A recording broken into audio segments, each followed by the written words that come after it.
Good afternoon and good night, viewers from home. This is the Corn Belt League Network. I'm Jackson Ingolstadt here with Alex Tejan. Tonight we'll be seeing the Red Raiders and the Bombers face off in our third game of the day in our triple header.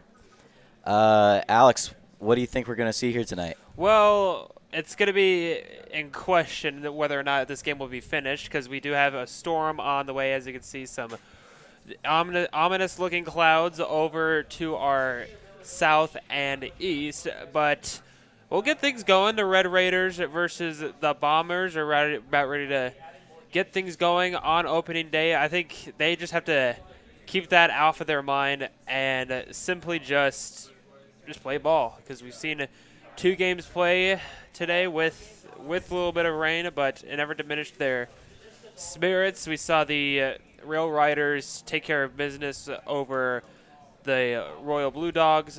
Before that, we saw the Filth Ballers beat the Black Sox, I believe. So, seen some good baseball today. Let's see if we can continue. And that on and off weather, those showers that we've seen come through Omaha, not particularly hit the Ralston area enough to cancel any of these games, but hopefully we can finish out some baseball tonight. However, it's not looking too promising. But let's play some baseball.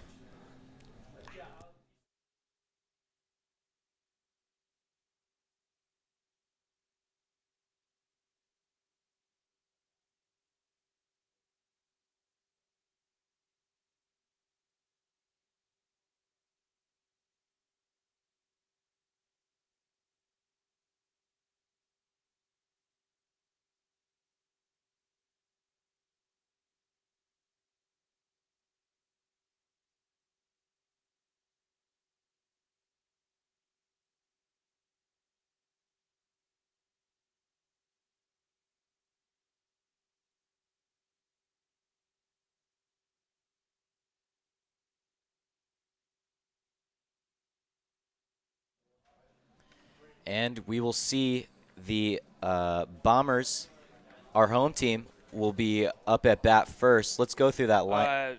Pitching first. Sorry, they'll be pitching first. Let's go through that let's go through that Bombers lineup first.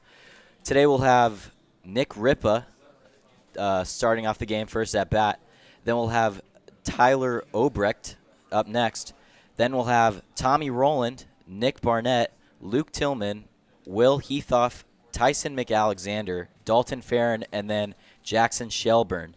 And then pitching for the Bombers, we'll have that'll be Jackson Shelburne.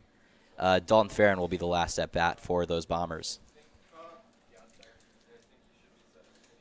Bombers last year, the last time the Bombers, now I know that most of these guys were not on the Bombers last year, but for some of these guys that can remember, if they're on the Corn Belt League Network last year, the Bombers were in the semifinal in the playoffs last year, and they lost the game of the year probably, as they finished fourth with a 16-13 record, and then lost to the Filth Ballers in the semifinals. But as for the Red Raiders, they were dead last year, finishing with a 6-20 record. So they're looking to turn things around this season.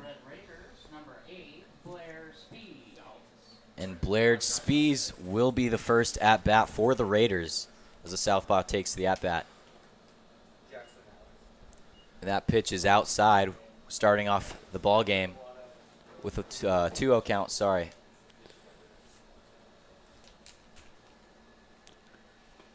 Third pitch, that'll be a strike. We'll have a 2-1 count for Spies.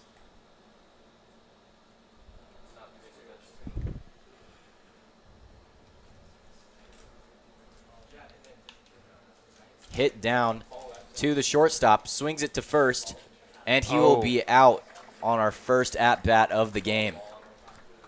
Spies showed some good speed, but it was just a great job by the shortstop to easily just make the play and get it over the first with one down. Next up, we will have Christopher Calhoun. Our outfielder will be second up at bat for the Red Raiders. That one fell back.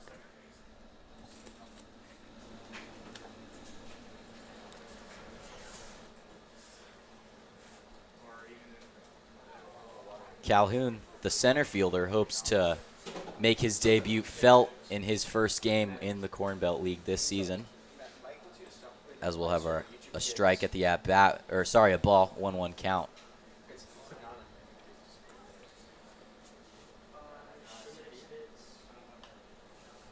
Well, That one's cracked foul into left field. And we'll go back to a 1-2 count here for Calhoun.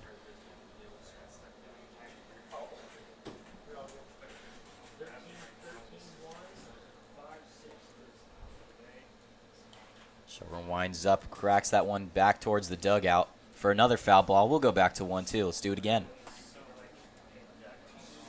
I think some of these guys, whether if it's a foul ball, it's not as great, but it's one way to get the pitch count rolling for this pitcher.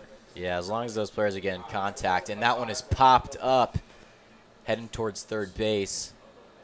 And that is caught for the second out for the Bombers.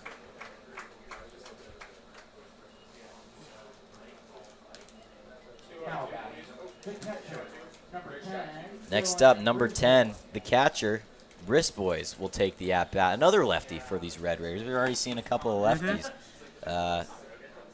Not uncommon in baseball. I mean, you want to have a good variety of lefty and righties, but we're getting a lot so far. Oh, yeah. And that ball is right down the middle. First strike, 0-1 count for Brisbois.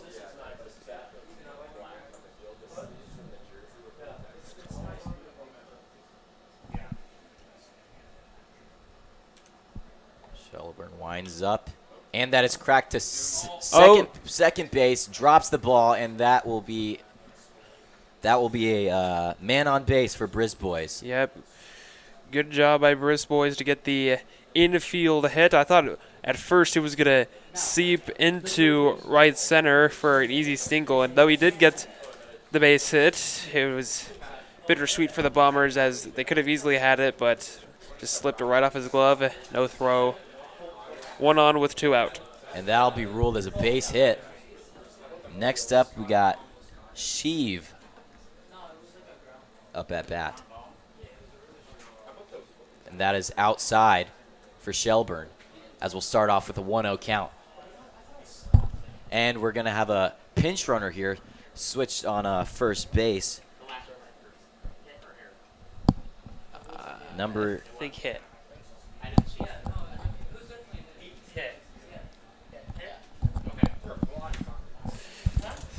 Having some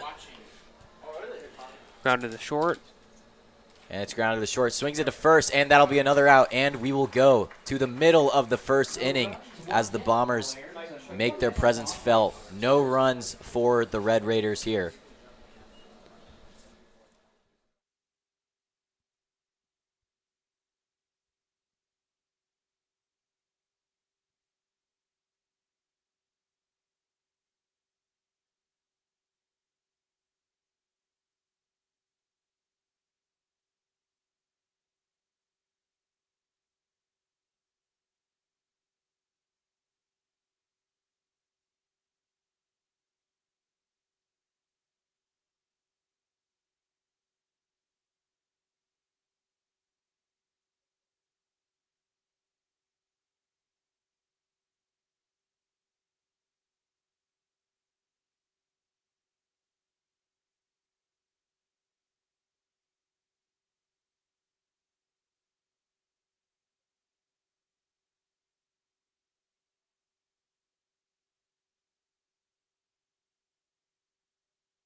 And we, the Corn Belt League Network, are back on air. We will see the Bombers take the field. Let's go through that lineup. First up at bat, we got Nick Ripa, and then we got Tyler Ubrecht, Tommy Rowland, Nick Barnett, the DH, Luke Tillman, Will Heathoff, Tyson McAlexander, Dalton Farron, Sam Madsen, and pitching Jackson Shelburne. I think if I'm not mistaken, these guys are new to the Corn Belt League, so this is their not only open day for everybody else, but for them debuting in this league. And takes a big first swing at that first pitch, Nick Ripa. We'll start off the count 0-1. Pitching for the Red Raiders is Zeller, making his season debut for the Red Raiders. And takes a big crack, foul left field is Ripa. And we'll have an 0-2 count. Making good contact on that ball, but yeah, we heard it from here. Can't keep it in the lines here. We'll see what he can do on this third pitch. Zeller winds up. And that is far inside as Ripa does not take a rip at that. The good one, good one. And then a 1-2 count there.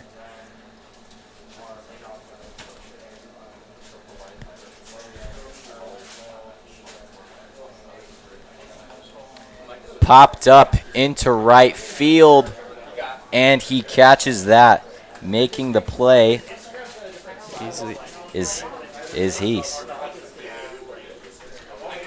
And the Bombers will face their first out of the bottom of the first. Good job just to get the easy F9.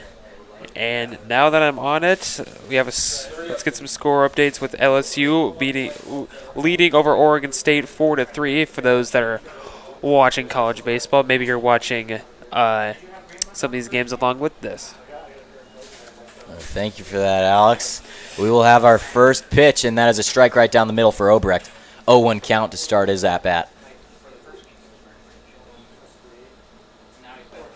That one's taken outside for the first ball. 1-1 count.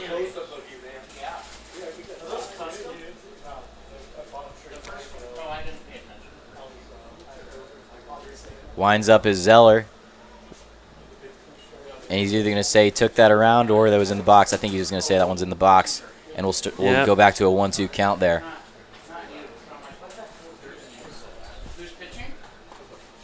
And another big swing, and he struck out there. Zeller with the strikeout. Next, we will see Tommy Rowland up at bat. Nice job. Maybe this could easily boost your team by getting this first strikeout. It's for the pitcher. It's very satisfying to send him back to the dugout down on strikes. Could have put it better myself. And we'll have our first southpaw for the Bombers, unlike the Red Raiders, who had, I believe, 2 of their 3 first batters were lefties. And he is not gonna. He's gonna check the swing, but it's still in the box, so that's an 0-1 count to start him off.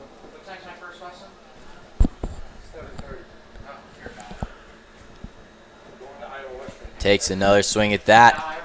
Zeller's starting off the count early with an 0-2 count, 2 outs. Hopefully a strikeout here is something he would like to finish off here and make the inning end quickly. I think everybody wants this to go as fast as possible so they don't get rained on. Yep, we can only hope for the best. As Rowland cracks that one foul back into the fencing, saving our lovely fans. Good turnout on opening day. A really great turnout. I see friends and family and fans of the Corn Belt League enjoying hopefully a dry night. It's been dry so far out here in Ralston at J.J. Isaacson Field.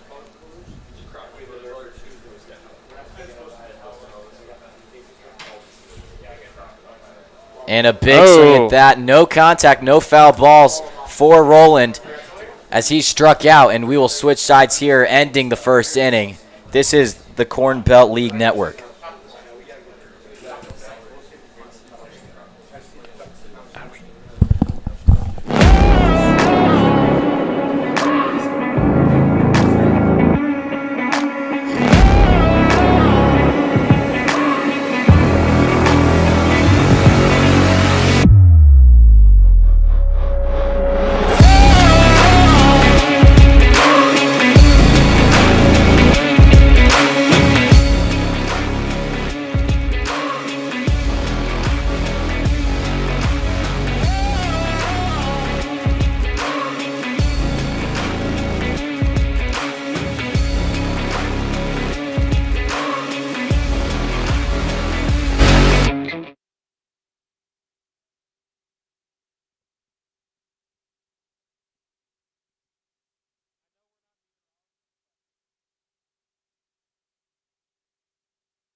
And we are back as the Red Raiders will start off the top of the second inning. We'll have Sheaver, our D hitter, take the at-bat. He doesn't swing at that, but it's still down the middle. Starting off our top of our second with an 0-1 count. No outs. And Jackson Shelburne takes another good pitch, starting off the count 0-2, something you love as a pitcher. Oh, yeah.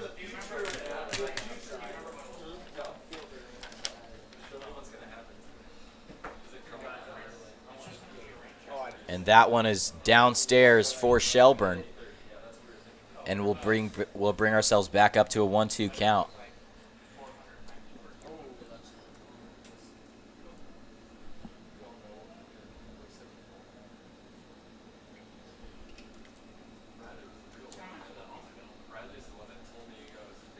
And they said he swung. Wow, And that will be a strikeout. That'll be a strikeout. We'll have our first out at the top of the second. Next up, we will have Weiss. Apologies, Mr. Yeah, Weiss. Weiss. The debate is going on in our press box right now. What would we do without our PA? I know. Kudos to you, Connor. Thank you, Connor. Thank you very much. And the other PAs. And everybody else in this. Connor and his Corn Belt crew. And Shelburne will start off this batter with an 0-1 count.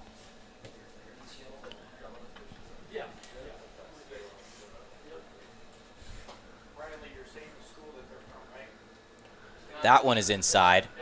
First ball of the at-bat for Weiss. 1-1. So since we're not focusing on schools, let's focus on fiction when we say it loud voice. Let's not be quiet. This is our announcer. That one is popped up. Sky high. Third baseman tracking that foul ball down, and he catches it for the pop out. Our second out of the top of the second. Coming out to bat is shortstop Jackson Steele. Next up, Jackson Steele, the shortstop for the Red Raiders. A little battle of the Jacksons here. Jackson Shelburne and Jackson Steele being announced by Jackson Inglesad. Holy cow. And that one's outside for Steele. First ball, 1-0 count.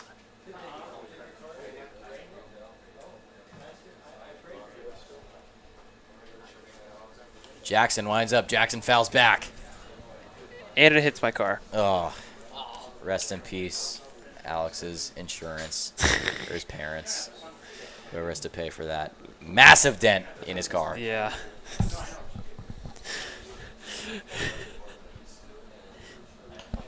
Cracks that one to second. Goes just over the second baseman. Being hauled in between right and center field. And that'll be a base hit single. As the Bombers hauled that one in. We get another hit for the Red Raiders. Yep. Second hit on the day in this game with, now we have one on with 2 outs. Ty Poor up to bat. He plays in the infield. Second baseman fouls that one back. And Steele's going to steal to second. Steal.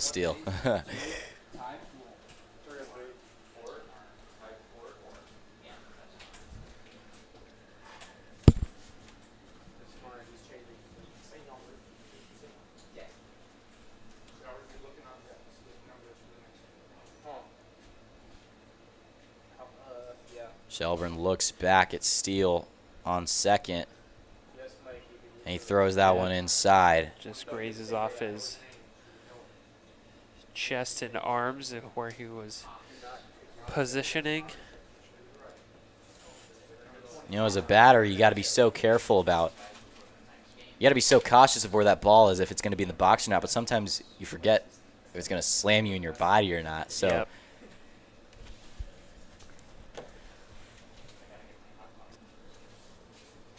Shelburne making sure he's looking back at the second baseman who's ready to pounce, steal second or not. You can't really tell where he's going. He's pretty active back there.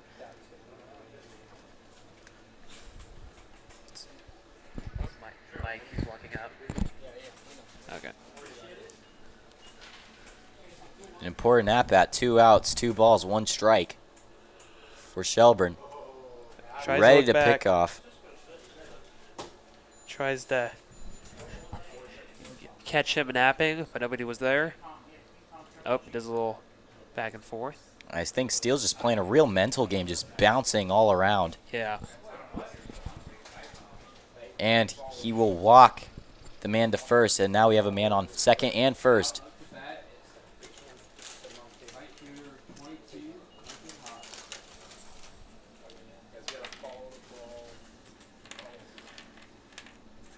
There's those.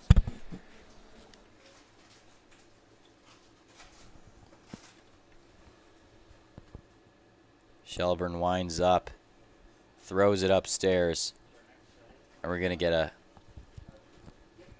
catcher running up to the mound, checking in on Shelburne. This might be a visit. Give him some tips, let him know everything's all right. Don't worry. 2 outs, we got 2 guys on base. Might be debating what pitches to throw to this batter.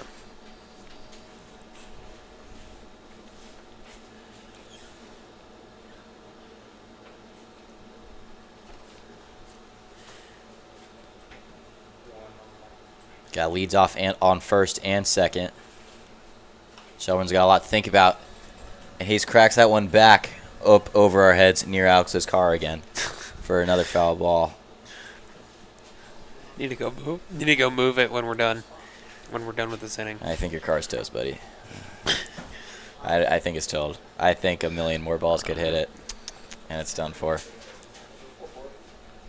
It's okay. Hopefully the hail that's presumed to come in tonight Oh boy. can really do a number on it. We could get a bang for your buck and fouls that one off the Oh, left field. that's probably up towards Ethan's car, and a dog's chasing A at dog is chasing that ball, saving Ethan's car. He just saved it. Wonder Buddy. He gets the foul ball and brings it to the Bomber out there, catching those foul balls. We've seen some weird things today. We've seen a plane advertising Broncos restaurant. You name it. That thing was flying around back and forth, back and forth. He really knew his audience. He knew people at these baseball games were hungry and ready to eat. And I will say, if it didn't work on anybody in the audience, it definitely worked on everyone in this press box because Yep. everyone was talking about I getting know- some Broncos. I yeah. know our producer Ryan Kelly was actually Yeah, pulling up our- the phone number for this Broncos. He wanted to get a shake, maybe some burgers. This one's held away. Was it working for you, cameraman out there, Alex? You Well, getting I hungry? tried talking about it with Mike, but he just told me to shut up, like what he always does.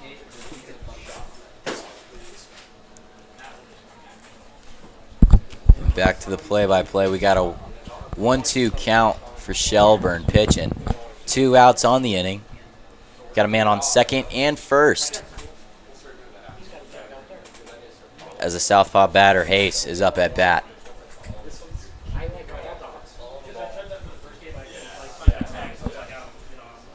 Shelburne taking his time. Pitching that. Crack to first. First baseman will run to first, and that'll end the top of the job. second inning for the Raiders. As the Bombers bring it home, even though they had a man on first and second. We'll get back to you at to the bottom of the second. This is the Corn Belt League Network.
And we, the Corn Belt League Network, are back. Let's show you some of our furry friends that we have in the audience tonight. Got a nice, what even is that? Is that a poodle? I don't know. Can't really tell. I don't know. We had our Wonder Buddy grab that foul ball, save my boss and your boss, Ethan McCormick's car. I can't really tell what that is. It's something. Dog enjoying a, as of now, nice evening, but we highly doubt that it will stand. And that ball will pop out into close to first base, and he will catch that to have our first early out of the inning on the first pitch from the bottom of the second.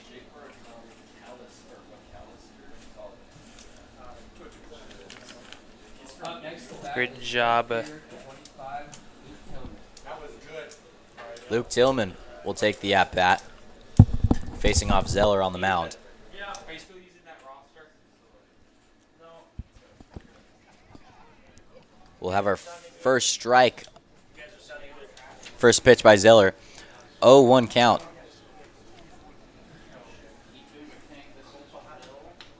Cracked right over Zeller's head into center field, and that'll be a base hit.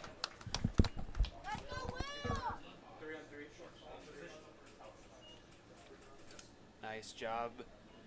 There to find the easy hit, and the Bombers get their first hit on the board.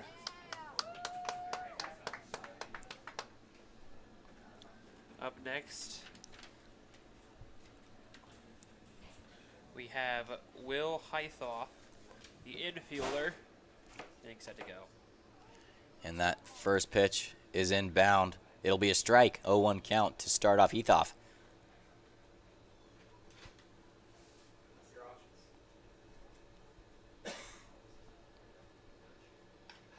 Now Heath it's off. lined. Foul. Lines that one foul. And the man on first will return back. He was ready to run if that one were in field, but it's if it were in play, but it's not. We'll go back to our third pitch. Zeller's got a lead on the count, 0-2. Throws that one a little bit high, 1-2 count. Catcher and everybody else saw that. Oh, the Red Raiders thought that was a good pitch. Catcher nodded to him, but won't get the call. Zeller winds up, throws that one a bit outside, a little wild, but it's hauled in. Yeah, I think the runner on first is trying to play tricks with this. Trying to play tricks with Hayes. Yeah, we're seeing a lot of mind games being played, a lot of people jumping around, Yeah. and that one is fouled back behind him. The count will still be 2-2.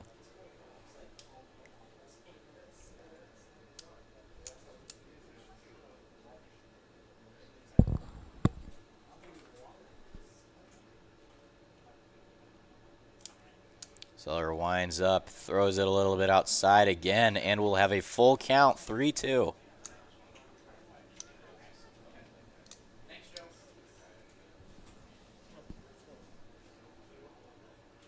Zeller winds up again. That one's popped over second base into center right field. The man is running to third, running to second.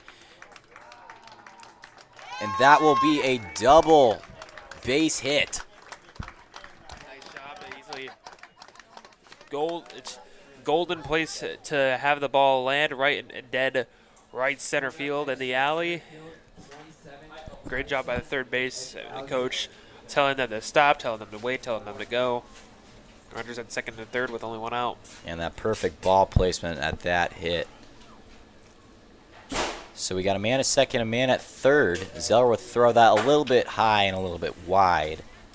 And that first pitch for the at-bat will be a 1-0.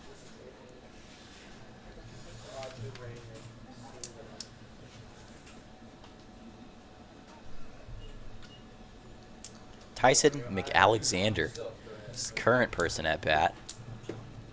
He's really hoping to bring home the man on third and second. Heathoff and Tillman. Zeller throws that one a little bit outside again. He's catching a lot of balls outside tonight. Hoping to maybe haul them in. He can't get many of these batters swinging at those. Trying to win the award for the first RBI of the season for the Bombers here at the bottom of the second on opening night. And that pitch is a strike, evening out the count to 2-2.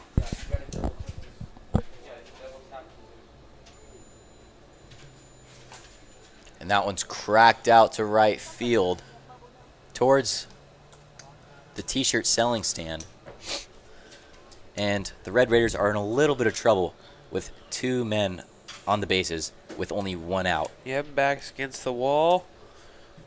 Strikeout could help them. And There Zeller we go. gets him to swing at that, and he gets the strikeout that they needed to get a second out in this inning. Next up at bat, we will have Dalton Farron. Coming up next to bat is second base, 34, Dalton Farron.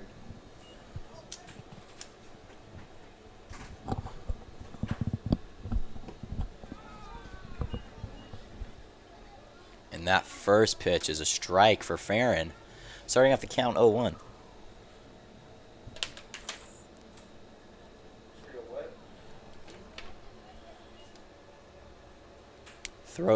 Zeller throws a ball there, evens out the count to 1-1. Still with a man on second and third, as Farron hopes to bring these 2 boys home. And checks his swing there when Zeller throws it downstairs into the dirt. Gets a lead 2-1 count. Score update: Virginia leads East Carolina 7-2, top of the 8th with 2 outs, and Texas leads Miami 10-8, or 10-6 rather, top of the 8th with 2 outs. And Zeller will throw another ball there. And everybody's favorite Coastal Carolina Chanticleers lead the Duke Blue Devils 8-6, bottom of the 8th, no outs. At least my favorite. Blue Devils can't get as much luck in baseball as they do in basketball, huh, Alex? Well, tell my mom that and she'd whack you. My mom's a huge Duke fan / bandwagon. And that hits him. That hits him, and now Bases loaded. the with 2 outs. Bombers hope to hit a bomb as they'll have the bases fully loaded.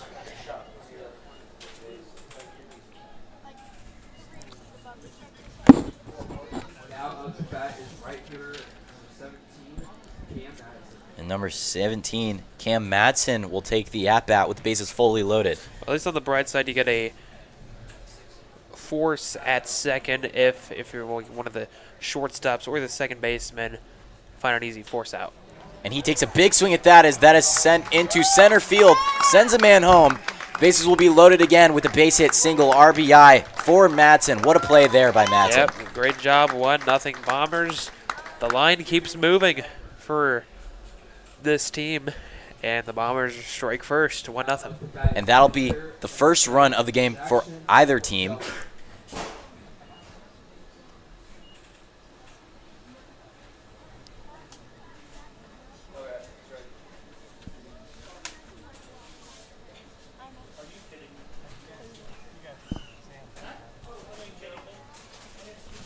Ball out and away. Ball is out, and the first pitch is 1-0 for Nick Ripa, who led off this Bombers team, being the first at-batter. He cracks one deep in a center field, and he puts the squeeze on it. That'll be the end of the inning for the Bombers as we'll switch sides. Please stay tuned, for this is the Corn Belt League Network.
We welcome you back to Seymour Smith Park.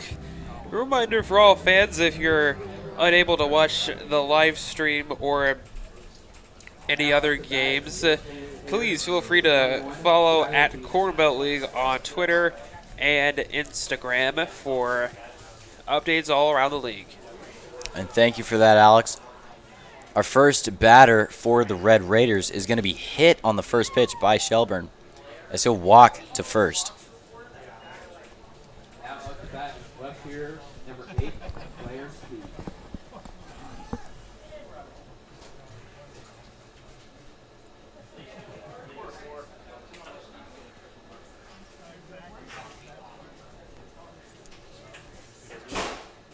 Next up, we will see Spees, the southpaw, take the first at bat as that pitch is down in the dirt for a ball, starting off the count 1-0.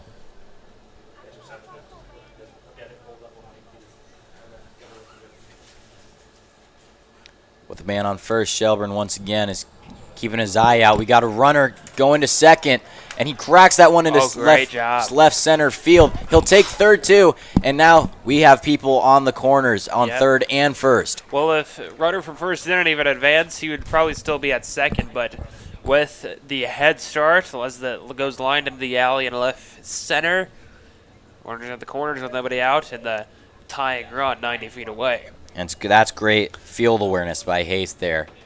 Not only taking second on his initial run, but realizing, hey, I can take third too. So he'll take third. And now we got people on the first and third bases, as we'll have Calhoun take a big swing at that, and he'll make no contact, starting off the count 0-1. Chris Calhoun.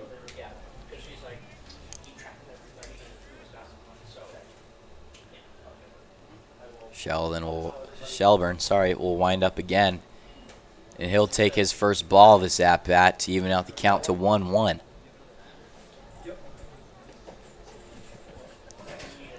We're still hopeful to get some good baseballs. We're not seeing the weather affect us too much yet. Yeah, No it's rain still, or hail. Still dry, no rain yet, but excuse me. Granted, we are in Omaha as the runner goes, and he'll get there safely, and that hits another batter. Runners at first and second and third, bases loaded, nobody out. But as you know, we are in the Oma Dome, as people like to call it. It could very well miss us, but it could very well hit us.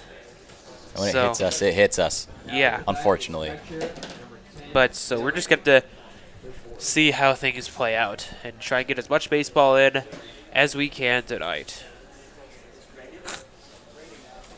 And now that we have Calhoun on first, it'll be Shinez, the catcher at bat, the southpaw, with bases fully loaded. Yep.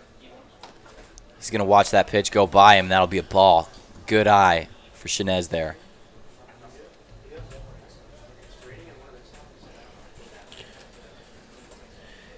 And a score update out of Ball Arena in Denver. The Nuggets lead at 33-29 with 10-12 left in the second quarter. I personally think the NBA is a gong show, but I digress. What are you going to do about it? As a basketball fan myself, can't agree. I love the NBA, but and Shinez is going to crack that one to the shortstop. Throw to first. We'll have a runner sent home. I didn't see that they called him safe at RBI, first. I believe Yeah. they called him safe, and the bases will be loaded once again. Yep. The Red Raiders will get their first run of the night. Great job, great speed as well. They didn't force. They didn't throw to second at. Said they went to first, but even then, he was in there safely, and the line keeps moving. And the Red Raiders tie it here at the top of the third.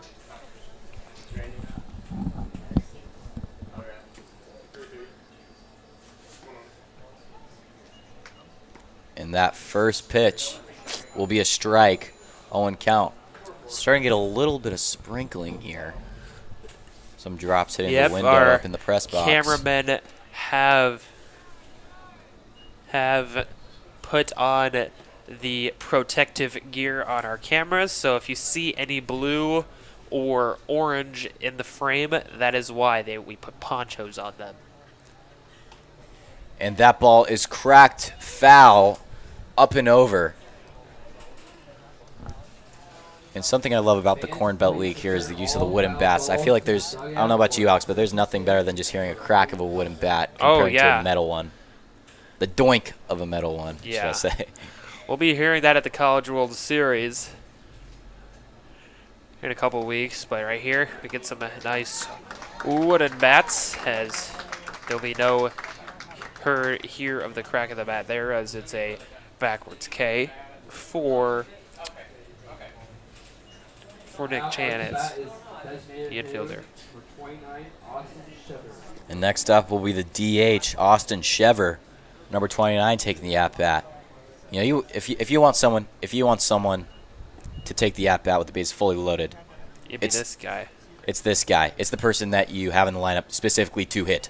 So hopefully he can do the Red Raiders some help here and get a lead for them, which they have not had today. He takes a big crack at that towards right field, and it's just going to go foul. So the base runners will run back to their original positions, and we'll have the bases fully loaded again. We'll have a 1-1 count.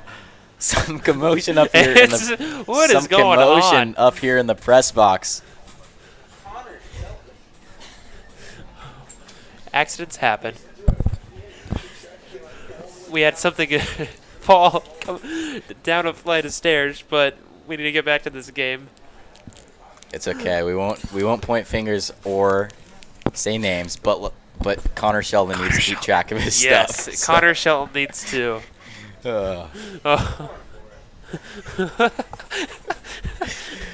Shelburne will wind up. We love you, Connor.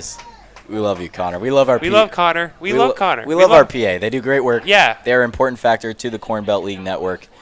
The count is 3-1 for our DH. Base is still fully loaded. 1 out. Top of the third. Throws that one inside, and he's going to walk. We're going to walk a runner home, and the Red Raiders will take a 2-1 lead at the top of the third.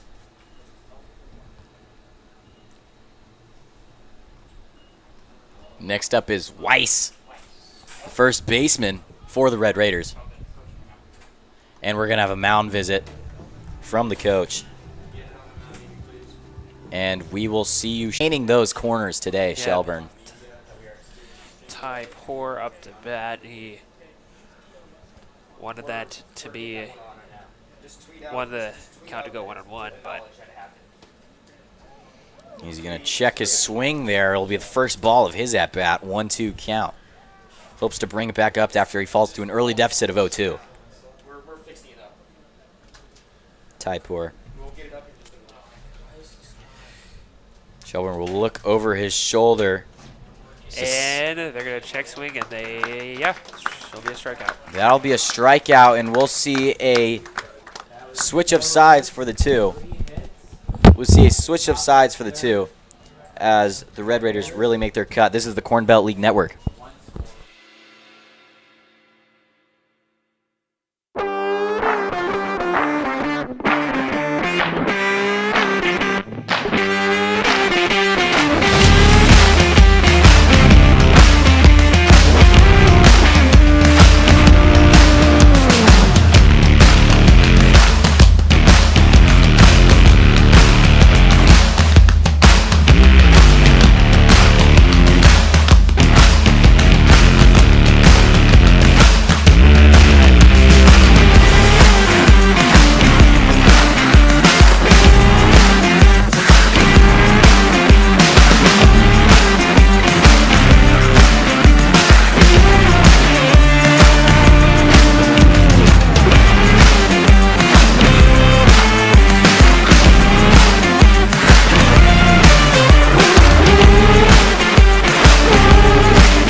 welcome you back to the bottom of the third. We apologize for the delay in our stream here. Some technical difficulties up here in the press box, but we're back to play some baseball. We cut out at the wrong time as the Red Raiders exploded with 4 runs.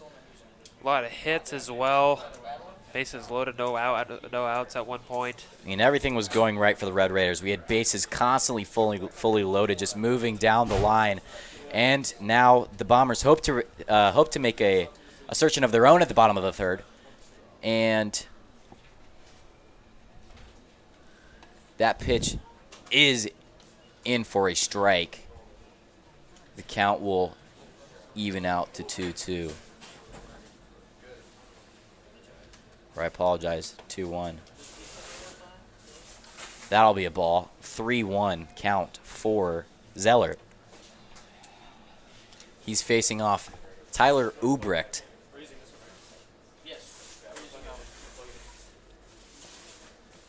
Ubrecht takes a big swing at that.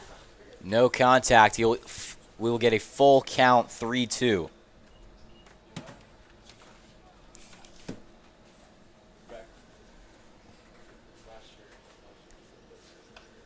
Ubrecht will crack that one out of the park, foul into right field, over the park fencing, over the batting cage fencing, over all the fencing, close to the parking lot, but no cars are in danger.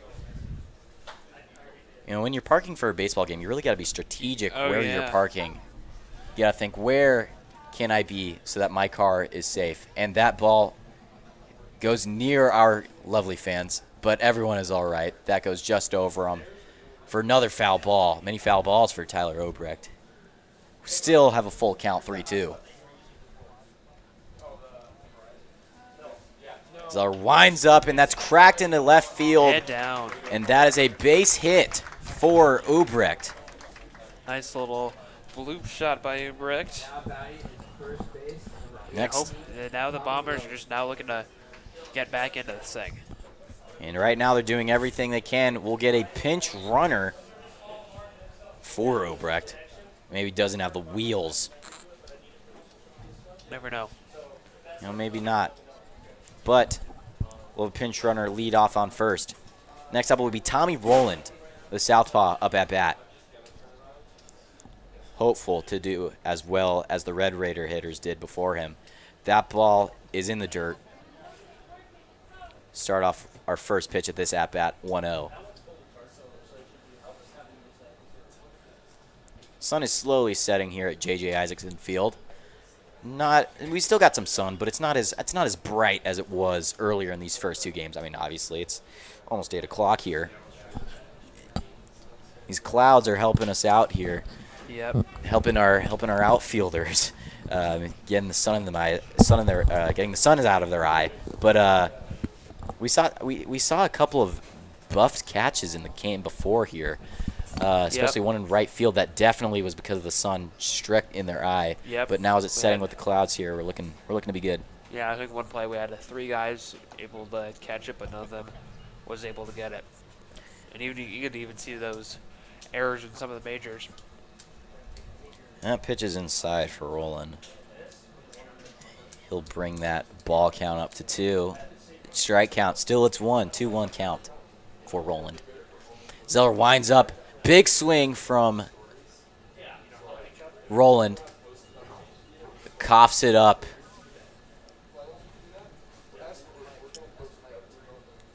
Behind the plate.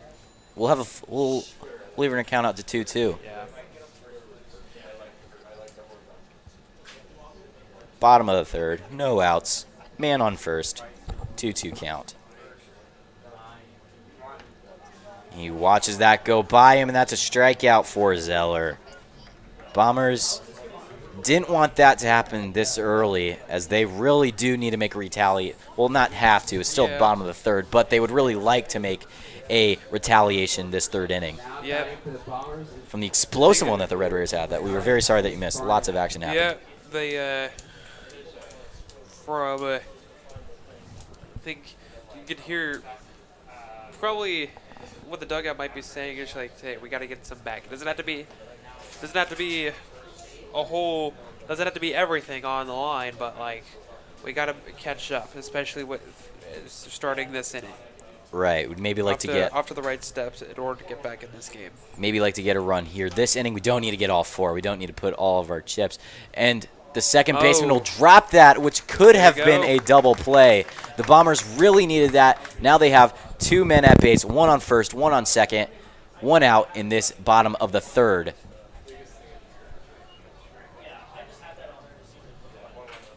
That will go down as an error Now batting left on field, E4. 25. So now we have Nick Barnett at first, Tommy Rowland at second, and Luke Tillman up at bat. Number 25. Some interchanging motions between a Attention please, running at short and second. Zeller's going to throw that one a little bit low, a little bit inside. It'll be a ball, 1-0.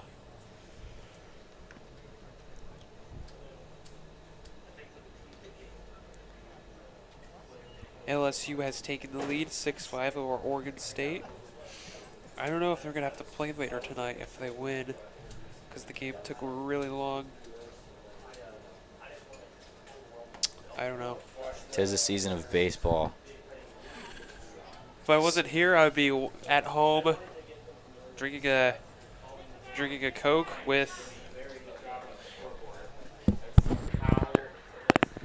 drinking a Coke or Pepsi and watching Squeeze play.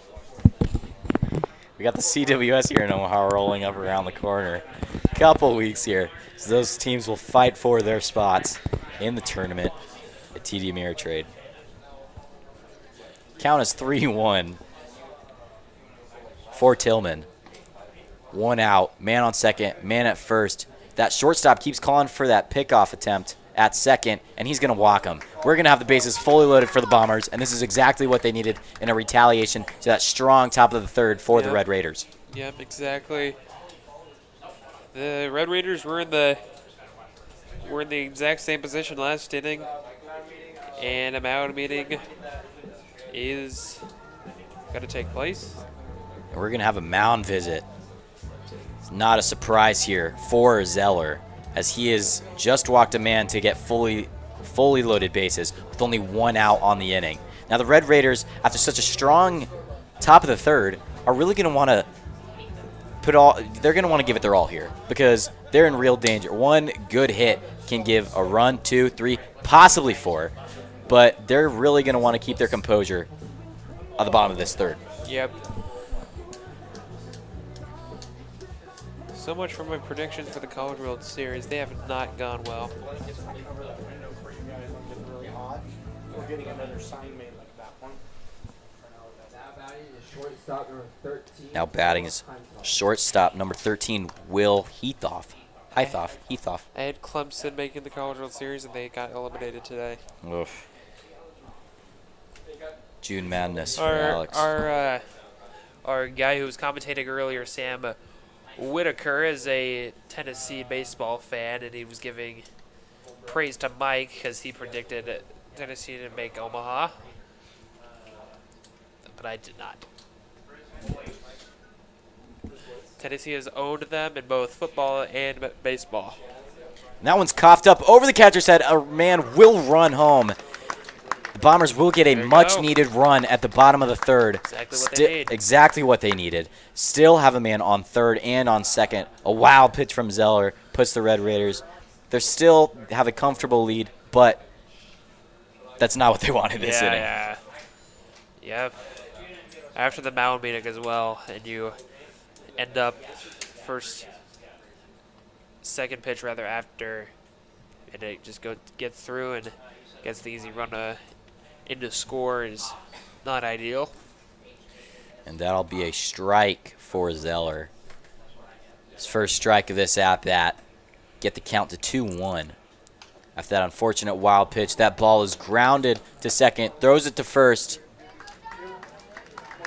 They make the play there. A man But another will run scores. still run home as the Bombers got what they wanted again. They didn't get just 1 run in this must-need inning.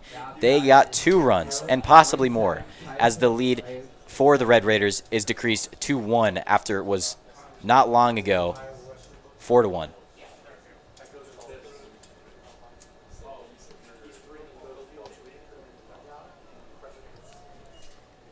Now at bat is Tyson McAlexander.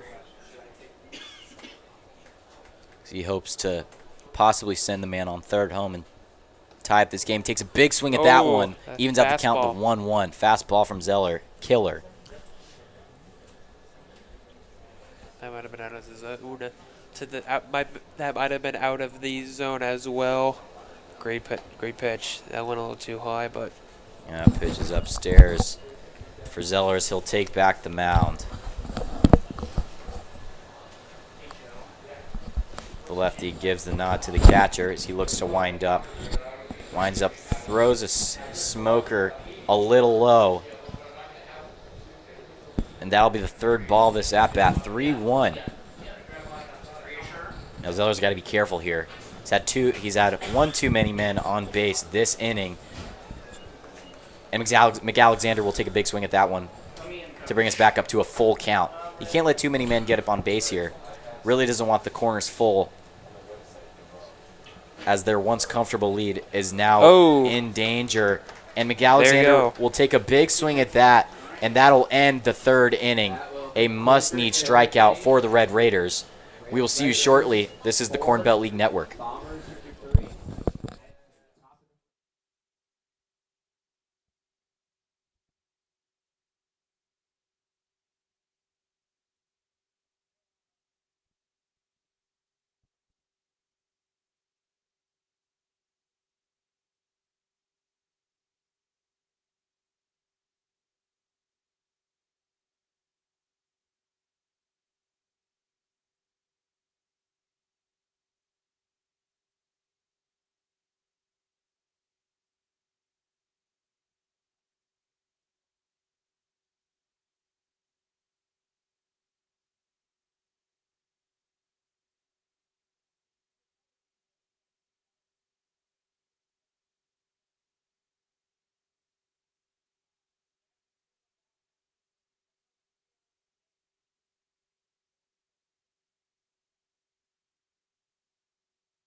well, we welcome you back as coming with some news as Vanderbilt's baseball red hot team is eliminated today. They fall to Xavier after a 3-hour rain delay. They lost 2-1.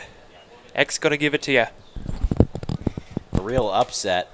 Vandy, a team that when you go to the CWS, you're expecting Vandy to be in that tournament, and that's Oh yeah. a real upset for Xavier. Right I mean, there. they didn't make it last year, and I was just wondering if they were going to make a trip back, but nope.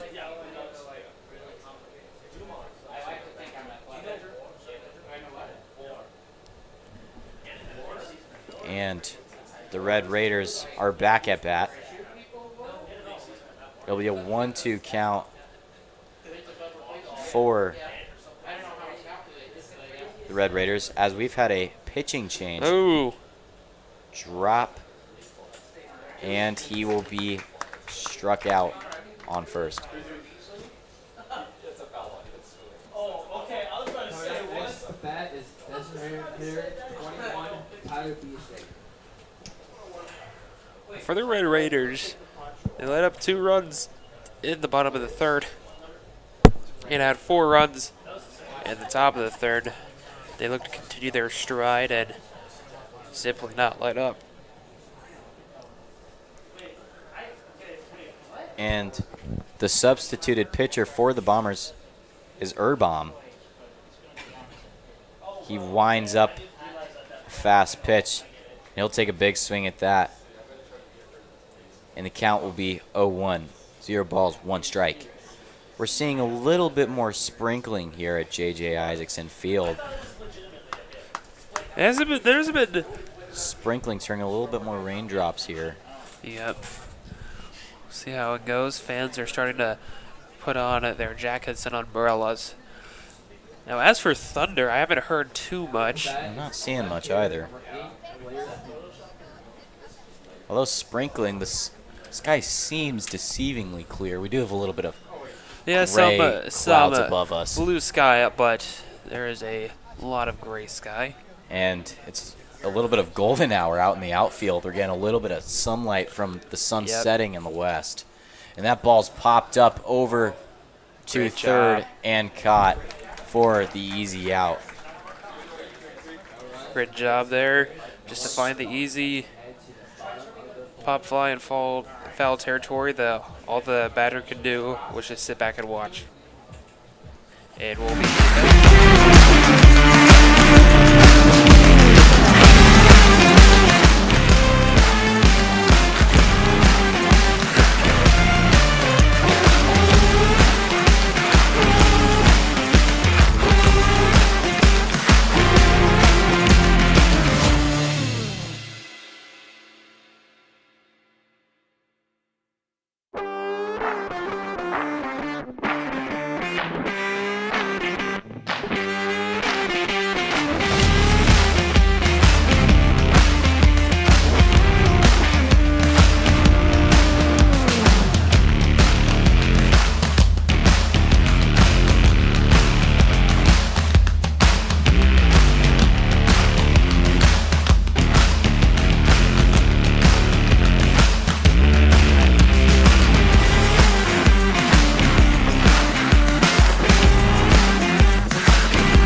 welcome you back here from the Corn Belt League Network.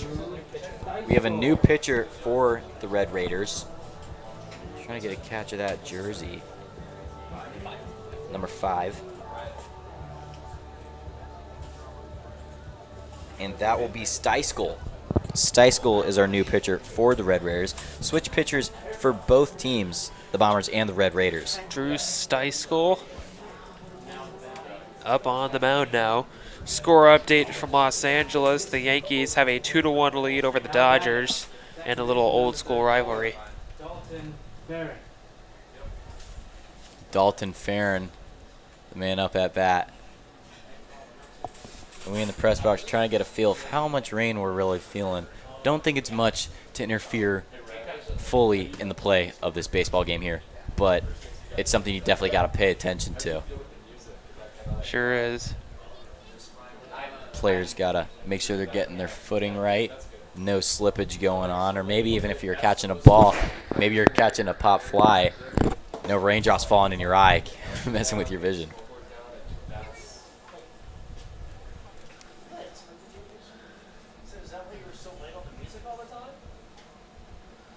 Rain is continuing to fall.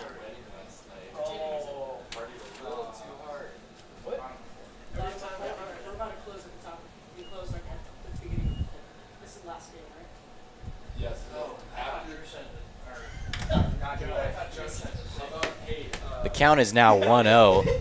After this out, when you make the well, actually, you can make And that pitch is a strike, even out the count 1-1. Yep. stands will be closing in the top of the 5th inning. And now Drew Steiskol with his first inning of today, of the Corn Belt League, of his season. Oh, and gets his first strikeout. Gets a good first strikeout. Getting an early out for the Red Raiders.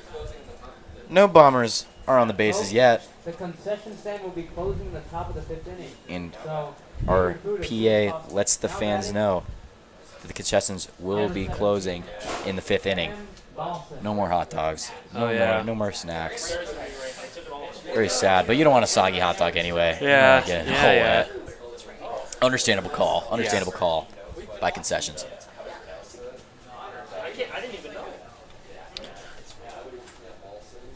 And with one out, Steiskol eyes down the man at bat and throws it a little bit outside, a little bit high. So he'll get his first ball for this batter.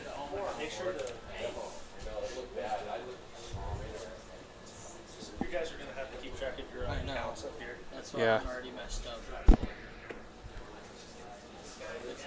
There's a new kid doing this scoreboard, so you're just going to have to keep track of your own counts. Okay. And that's a ball there for Steiskol.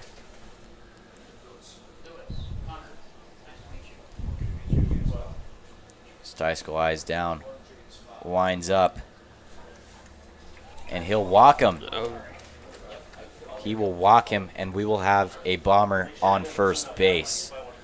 tying run now aboard here at the bottom of the 4th inning.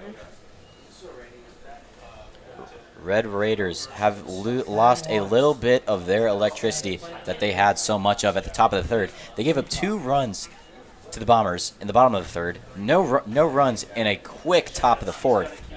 And now they've already got a Runner runner goes. stealing second. And he got He's him. tagged out. A valiant effort by the runner, but he is tagged out. He seems to be a little shaken up. Got that jersey pretty dirty from the wet Oh, dirt yeah. that he is sliding all around in. But still have the batter to worry about for Steiskol. Steiskol throws that a little high, and that'll be a ball.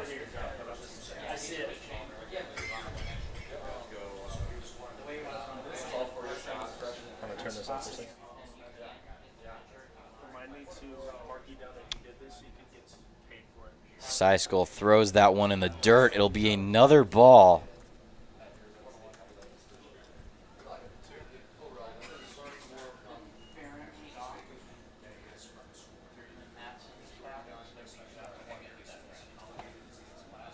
And that'll be a strike for Steiskol. Now the fans really are popping out their umbrellas here for our last game of our Corn Belt Sunday. That just shows how committed these fans are.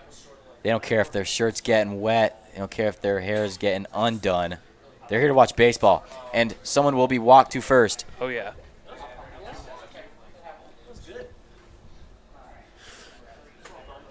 Ethan McCormick approves. Batting second, playing catcher. I'm Number glad. 3, It's always a good day when you get a thumbs up and a Tyler smile from Ethan McCormick. He appreciates that.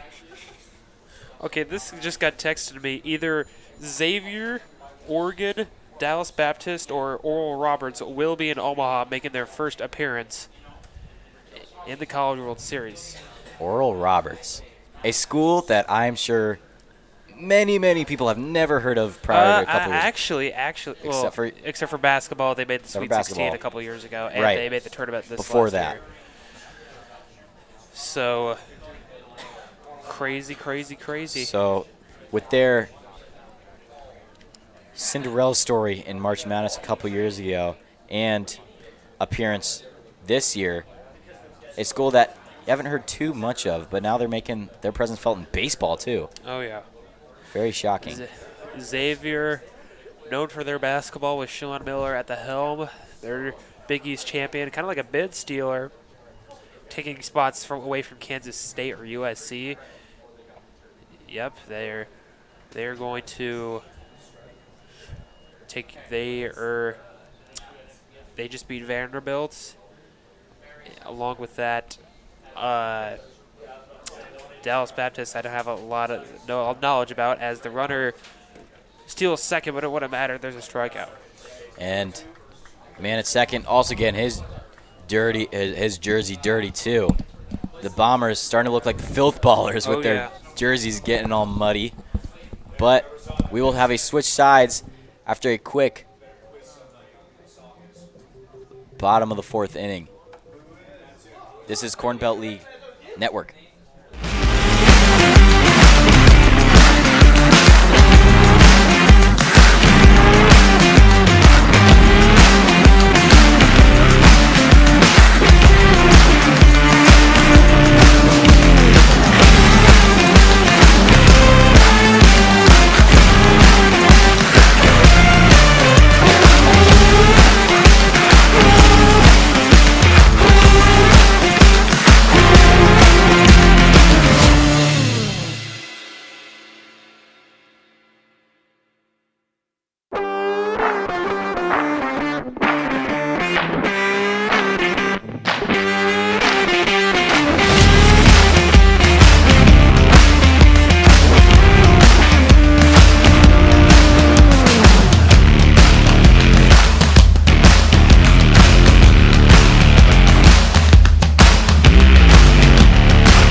Welcome you back to the top of the fifth inning here in the Corn Belt League Network. Now batting, playing center field, number 1, Chris Calhoun. Guest appearance by Jaden Taylor's father, Lewis Taylor. Jaden Taylor, of course, head of broadcasting last year. He's over in Kalamazoo, Michigan, and it's great to see his father, who helped a lot last year, hop in and make fun of Mike on camera duties as this ball's popped up. The ball's popped up. First baseman puts the squeeze on it. And we'll have first at bat, first out. Exactly what the Bombers wanted here. Yep, sure Now thing. batting, number 10, and playing catcher, Dylan Brisley. And the catcher, Brisley, and that ball goes up and over his head. Kind of gives a stare down to the pitcher. It's all fun and games. Oh, yeah. Maybe they're buds. I don't know. Yeah. But the pitcher seemed to get a kick out of that. That's a first ball for the new pitcher for the Bombers, Urbom. Urbom? Bombers. Urbom Bombers. I don't know if that's a coincidence or not. I don't know. If I'm making the rosters, I'm putting all the people whose name have a bomb in it on the Bombers, personally. Catcher putting a squeeze on that. Maybe the rain's causing a little bit of slippage. Tough to tell. Rain is still coming down. Not coming down hard enough to interfere with this game. But umbrellas are out. Rain is still falling. Brisboy takes a crack at that to second base. High throw to Great first, job. and that'll be an out. Second out of the inning for the Bombers. Great. And Urbom is getting the start that he wanted. That was a good hit. It Now was batting, about letting it look Number like 6, possibly to veer with into the yellow in right center, but great job to get the easy 4-3. Yeah, that second baseman, if he's not there, that is a play that is not going to go in the Bombers' favor at all. And, yeah, just great overall awareness for the second baseman right there. Next up, we have Shanez, the third baseman for the Red Raiders at bat. That pitch is high, and we'll even out the count 1-1. 1-1-1.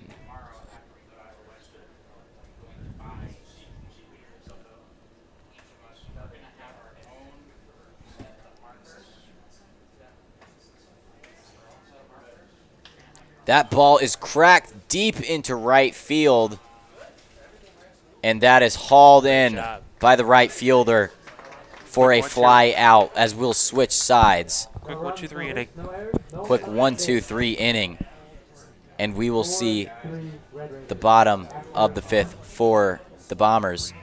This is Corn Belt League Network.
And we are back. Roland will take the at-bat, the southpaw. He will face off Drew Steiskell. Couple score updates. As we might have said, Vanderbilt has knocked off Xavier. Or Xavier has knocked off Vanderbilt, my apologies. Vanderbilt is going home. Indiana State leads Iowa 11-8 in the bottom of the 8th. Florida leads Texas Tech 4-0 in the bottom of the top of the 8th. And LSU has beaten Oregon State, but here's a pop-up, and it's a blue shot against Allen. And that ball's hauled in left field as we'll get a first base hit in the bottom of the 5th for Tommy Roland. Great job, little bloop shot gets a nice little landing zone, a little bit of no man's land. It just finds the perfect place to drop. As one quick score update, Texas A&M and Stanford are already kind of in a shootout at the bottom of the 1st. A&M leads 4-2. I have A&M making it to Omaha.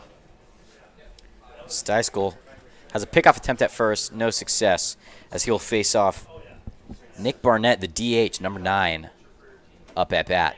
He throws that one a little bit wide, and that'll be a ball. So he swung at that. What am I saying? I'm losing my marbles. That's a strike. Sorry there, folks. Yeah. It's all right. Here's a bunt. And a bunt. Perfect placement. Oh, that's awesome. Well done. That is perfect placement for Barnett there as he sends a man to second. Sends the man on first to second, and he says, you know what, I'll take first too. So he's got people on first and second. As our next batter will take the batter's box. It's number 25, Luke Tillman. Here you are with 2 on, nobody out. Tying run at second, leading run at first. Only a hit can very well load the bases at or even tie the game. Let's see if their stride continues with nobody out. And the shortstop for the Red Raiders is he's either calling for a pickoff attempt or really making the second baseman, who's taken a pretty big lead off, to make him think that he wants a pickoff attempt, as that ball is fouled back and into the fence.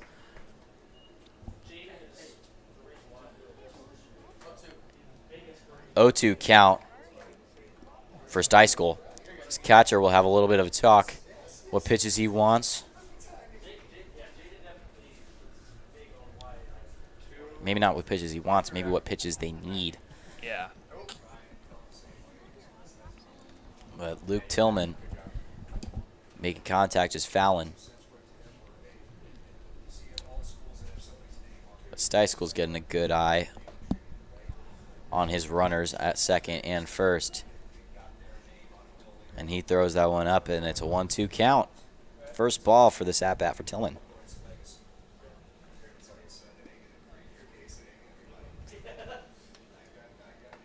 And he throws that one upstairs, evens out the count to 2-2. Good eye for Mr. Tillman.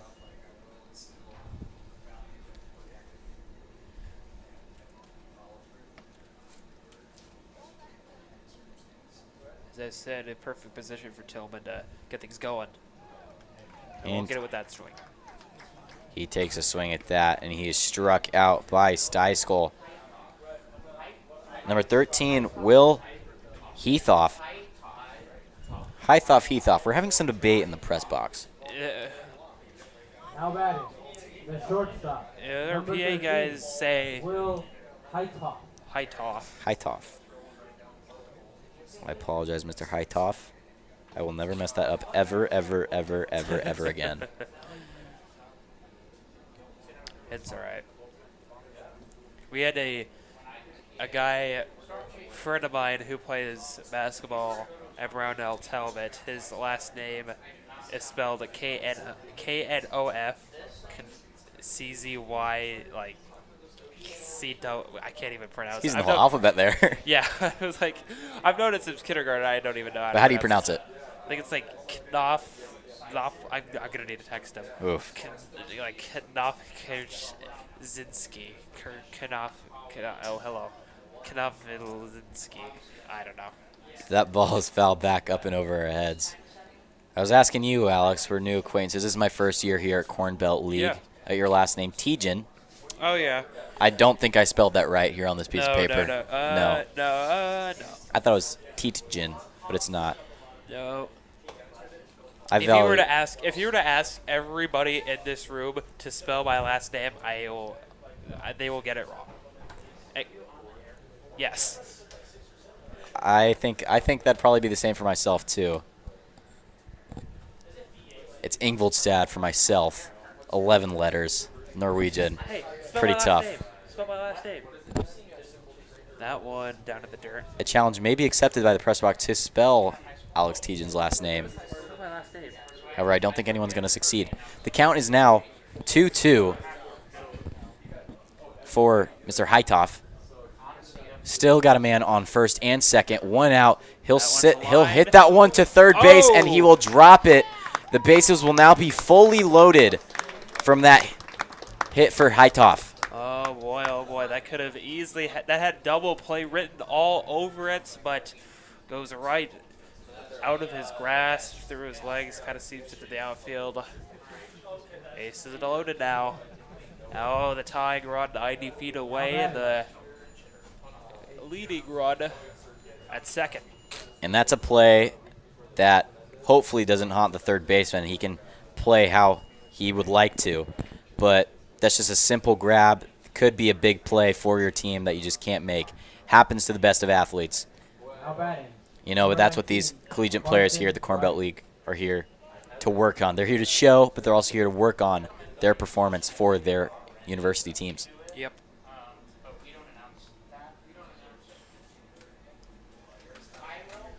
Count is 1-0. And that ball is fouled near the batting cages. And the count will even out to 1-1.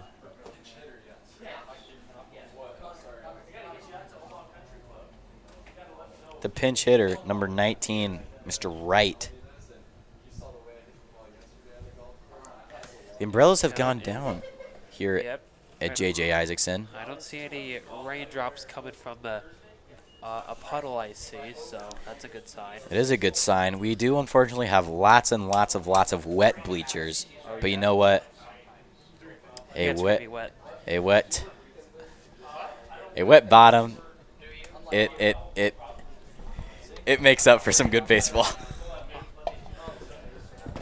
We're just gonna pretend that nobody heard that. But Yeah. Erase that from your memory, folks.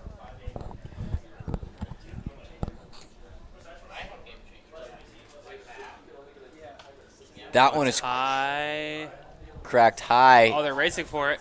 Racing for it. The right fielder and the first baseman can't come away with the play. No out will be made. And it'll just be a foul ball.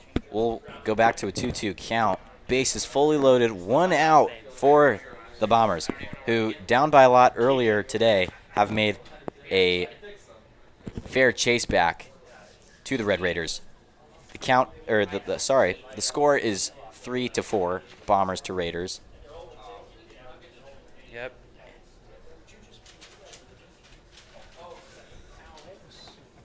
And our That one's outside.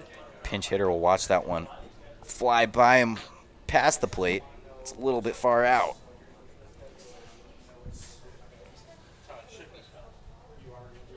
No. No. Our PA, And the game's tied. the game is tied for a walk, turn to a run. Base is still fully loaded, going down the line. Line keeps moving. Only 1 out still. And why does it say 7 runs? There is a current error on our Malfunction on our scoreboard. scoreboard. Number It's 34, 4-4, Dolphin as it says on our screen, but the scoreboard on the field says 7-4. But it'll get fixed. Will get fixed. We have 7 hits, but we certainly don't have 7 runs. That was hit well, but foul. Hit well into right field, foul in the dirt, in the far dirt. Steisko will step back onto the mound. Hopefully regains his confidence. He's getting a lot of good contact. Not many hits, but, well, he's plenty of hits actually, but he's given a lot of good contact. Fortunately for him, these balls are going foul. Steisko regroups, and the count is now 1-1.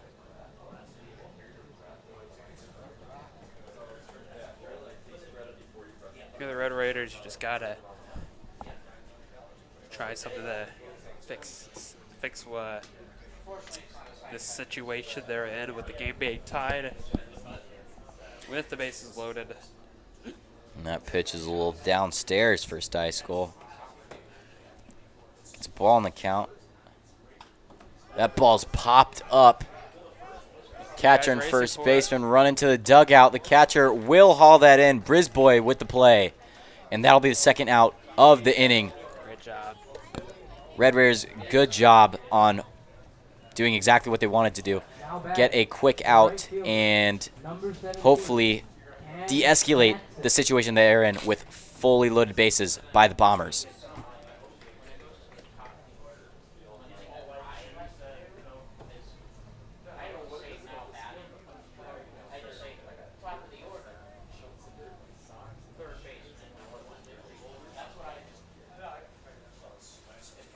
Bases loaded, 2 out now.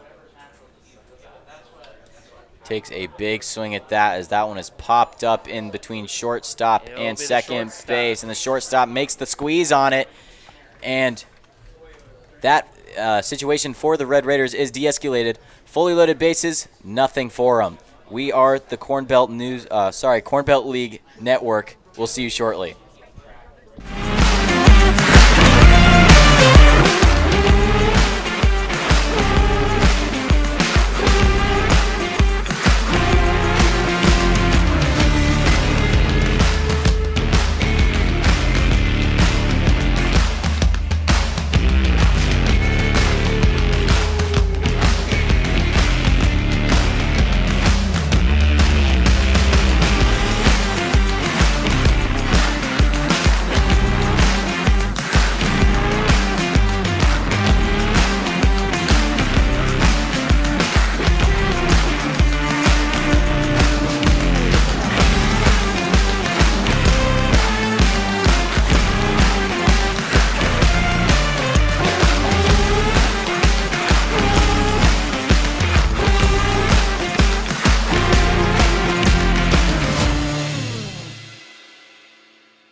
And we welcome you back to the top of the sixth inning.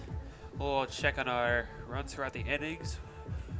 Bombers and the Red Raiders tied at 4. Red Raiders with 5 hits with 2 errors. It's a fairly eventful game today. 4-4, the top of the sixth, as the Red Raiders will have their first at-bat. And that ball is going to fly off the catcher's mitt and hit the Red Raiders. Now batting, number 29, Braden Johnson. Braden Johnson.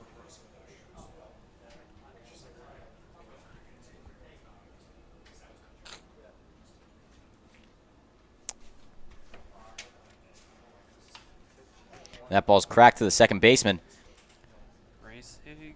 Hits that one over the first base, and that'll be an early out for the Bombers. Just a routine play. Rounded right to second for the easy 4-3.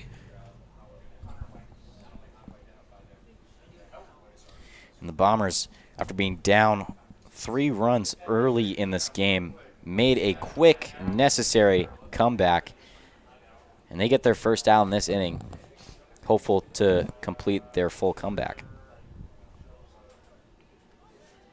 Top of the sixth, 1 out. Our next batter will walk up for the Red Raiders. It'll be number 17. It'll be Owen Dylon. Now batting, number 17, Owen Dylon. Who subbed in as a pinch hitter. He's not played the full game, but he's hoping to make his presence felt in a must perform inning for the Red Raiders. Situation. I think our head coach for the Red Raiders, Hosey and Young, know what they're doing by bringing this guy in.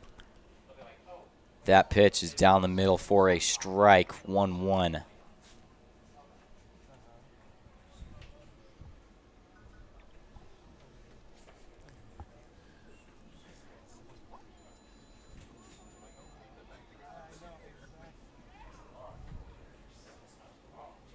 That ball will be a little bit out. Batter will get a lead in the ball count, 2-1 for the Red Raiders. That ball will be a strike from even out the count to 2-2. Might have thought that the was outside, but that's what he might have thought, but it was called a strike. No worries, and here we go. Umpire's call at the end of the day. Takes a big swing at that.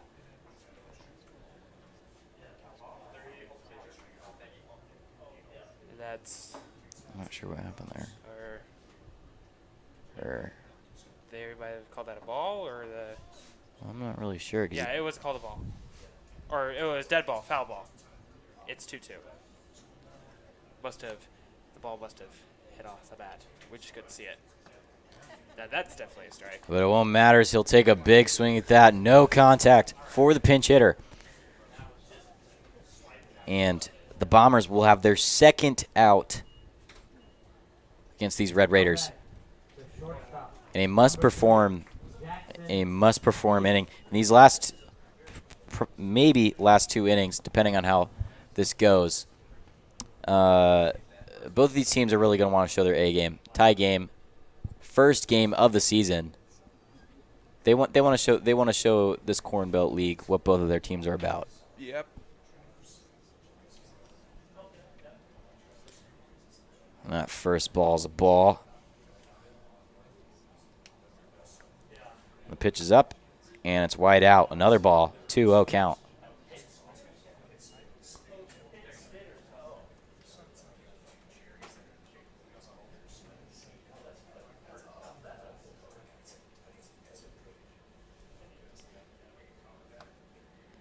And that ball's wide again. Right outside. Good. No. Good eye by the Red Raiders here.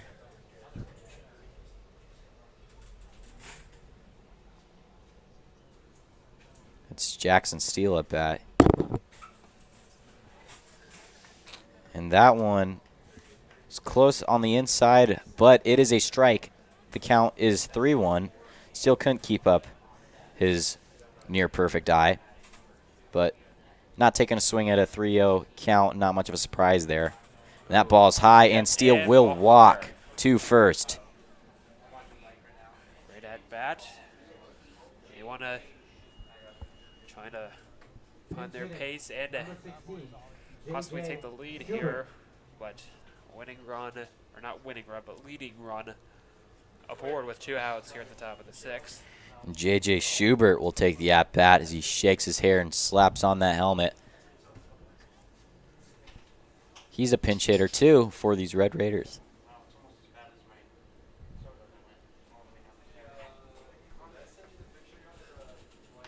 And he's going to crack that one in between second and first. Second's going to get that to first. And that's the inning. And that is the end of the top of the 6th inning. No errors, no men left. The Bombers hold off the Red Raiders from scoring anything in this must-need 6th inning as the Bombers will attempt to retaliate. This is the Corn Belt League Network.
And we welcome you back from the Corn Belt League Network here in the press box, Hi. giving a sight of our wonderful crew here as we'll start off the bottom of the 6th inning here. The lights are on for J.J. Isaacson Field Yes, as dark. the sun is hiding behind the trees. It's setting. It's getting pretty, well, not dark, but we're going to need some lights for these baseball players to see the ball a little bit easier. Steiskell up on the mound, hoping to make his presence felt in the bottom of the 2nd in a must-need-to-perform inning. And that is a strike, starting off the count 0-1 against Nick Ripa.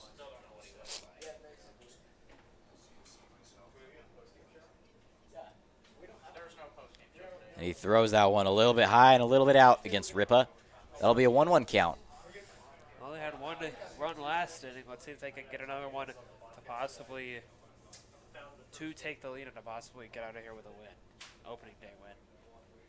Steiskell eyes down his face-off, and Ripa cracks that one foul and Whoa. deep into left field. That was That could have been a massive hit that the Bombers wanted. way foul. Kind of got it hit the ball early, and I want to get that thing going. Just got to hit that. Ripa's going to crack it again into center field, but it'll be hauled in. Squeeze will be put on it as the Bombers will have their first out in the inning. Now batting, the catcher, number 3, Tyler Obrecht. Tyler Obrecht is next up at bat. Number 10 for the Bombers, Mike Matechka. Sorry if I mispronounced that. Mike Matechka is warming up in the Bombers bullpen.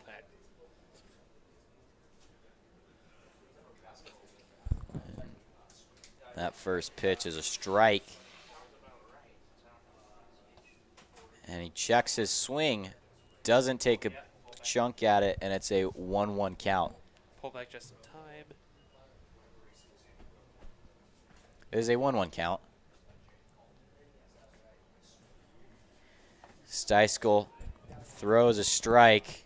Olbrecht doesn't think twice about it. Doesn't take a swing, but probably would have won if that flies right over the plate, right in his torso. That's a strike. 1-2 count for Olbrecht. Cracks it over the first And baseman. drops. Right field. Oh, he loses it too. Tries to haul it in. Doesn't grab it. It won't really matter. He's the only man on base. And the Bombers get a man on base with only one out. And now the leading run Number 18. at first. Tommy Rowland. And Olbrecht will have a pinch runner come in for him. Homie number 6, Einsel. Aaron Einzel. Aaron Einsel's the pinch runner. Tommy Rowland will have, the southpaw will have another at bat. Tries to go back. Steiskal is the pickoff attempt at first. You know, I don't think a lot of those times they know they're not going to get the tag out on that, but they just want to deter that dude from taking a Line too drive, big of make a it line. true. Line drive to second. Tries to make the double play. And they called him out. They call him out. Oh, the first base coach for the Bombers thought for sure he was safe. He might go talk with the umpire on this one. He's not going to agree with him on that one. It was a pretty close call. No runs, one You hit, could really no swing it runs, either way. one left on base. Maybe depends on who you're rooting for. But we will switch innings here. Go to the top of the 7th. This here is the Corn Belt League Network, and we'll see you shortly.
We here at the Corn Belt League Network welcome you back to the top of the 7th, which could be the final inning of this game, the final inning of regulation. Yep, trying to last chance before we go to extras. Hasn't been too quick, too long of a game unlike last game. The last game did run a little bit long. We started a little bit later than our predicted time at 7 p.m. We started about, I don't know, 7:20, 7:30.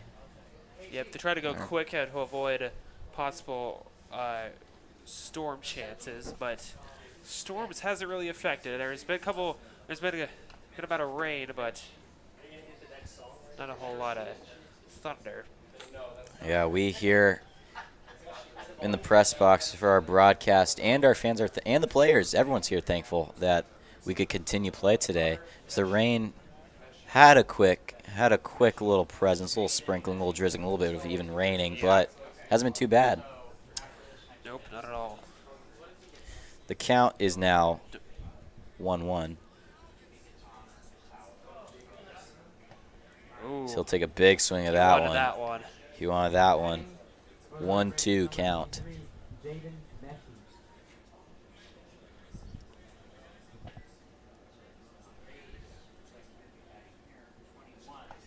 Oh, he wanted that one again, and it's strike 3.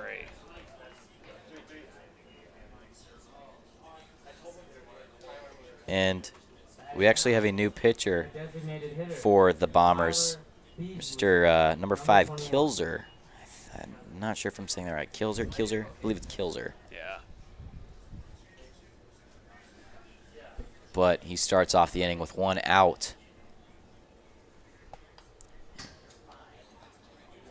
That one fouled away. Remains 0-1.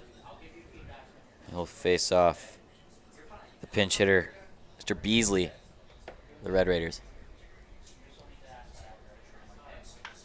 Oh, and that's drilled to left, and it's over the head of the left fielder, and off to second goes Gilzer. And that'll be a base hit double for the Red Raiders, something they really needed in this close game.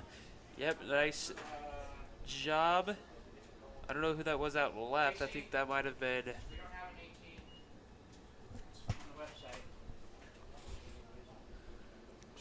I think that was. That's Red Raiders. That might have that was a Luke Tillman out and left with the ball sailing over his head, and now the leading run 180 feet away. And that is cracked far behind him into Seymour Smith Park, near the water park. And this count, Some kids are trying to go get it. they're getting that ball. Add it to their collection, perhaps. Yeah, nearby already damaged car. Rest in peace, Alex's car. It's totaled. No hail gave him his bang for his buck yet. Maybe later tonight. Hopefully not. I look at it. The count is now 1-1, evened out. Still got the man on second, 1 out in the inning. This kid doesn't have a roster. Like, he's not on the roster, so I don't know. Just attack it how you think. Okay. Should see the And this is lined, and it's caught, and back to second goes. Now, the batter there does not have a roster spot, so we're not sure what to call him. We'll call him Joe Random. The center fielder, number Joe 1, Random. Chris Calhoun. he comes back up, just be neutral, just say number 18. Okay. If I get a name, I'll write it down. Now with 2 down, with a runner at second, top of the 7th.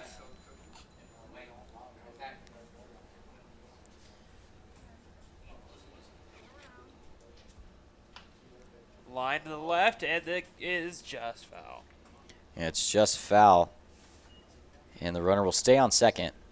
Still got 2 outs on the innings. The Red Raiders lost a little bit of their comfortability when they had 1 out and a man on second. Now they got 2 outs. So they're hopeful that they can present that back and get an RBI here, send a man home, and take a lead that they need to have in the 7th inning. That one is popped up in between the second baseman and the right fielder, and it's hauled in. He puts the squeeze on, and that'll be the end of the top of the 7th inning for the Red Raiders. We'll switch sides here as the Bombers hope to end this game with a run and possibly a walk-off. This is the Corn Belt League Network. We'll see you shortly.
welcome you back to the bottom of the 7th. Could be the possible end of this game.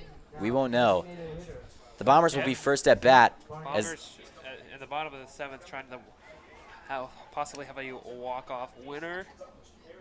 and Steiskol, who will likely finish out the rest of this game if it goes to regulation, throws a strike and starts off the count 0-1. He throws that one a little bit low in the dirt, and that'll be a ball. 1-1 count.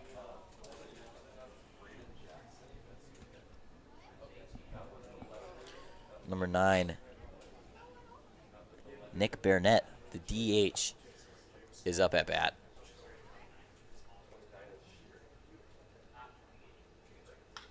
Cracks that one in between shortstop and second field to the center fielder.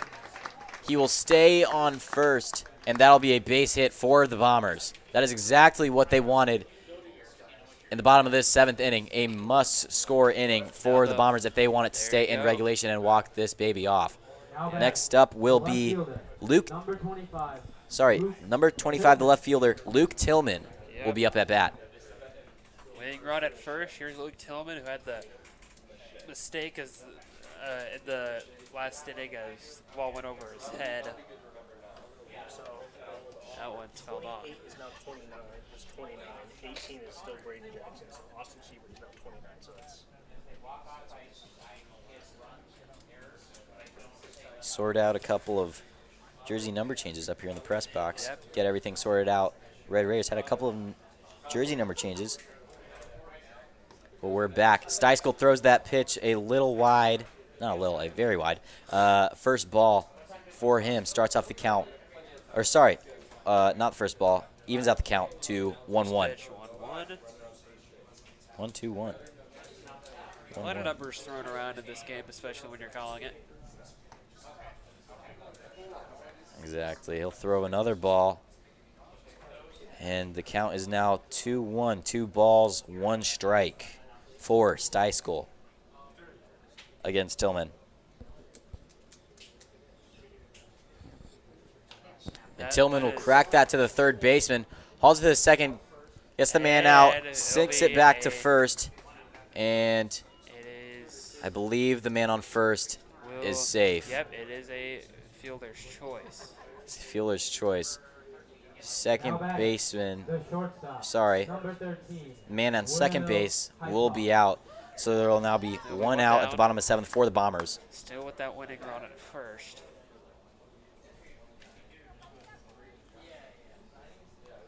Will Heitoff is at bat. Heitoff. And that ball's a First pitch, strike. 0-1 count. 1 out, 0 balls, 1 strike. Bottom of the 7th, man on first base. Tie game between the Red Raiders and the Bombers. He'll watch that ball go by him, but that'll be over the plate. That'll be a strike. 0-2 count.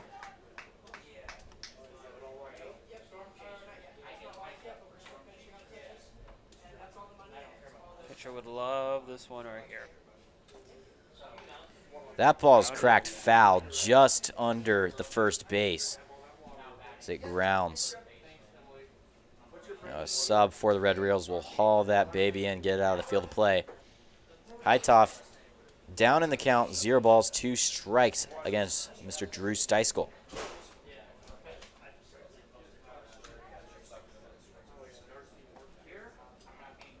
That ball's popped up and out of play. up past our stands. Everyone is okay. Foul ball, 0 balls, 2 strikes.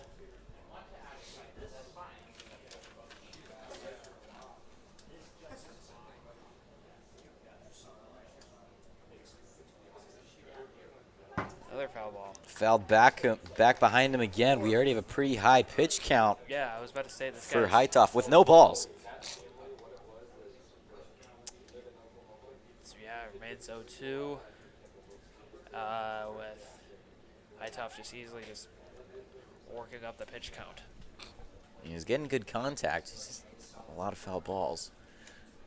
But hopefully he can get some balls before his luck runs out. That'll be a ball. And the count is now 1-2, just increasing our pitch count.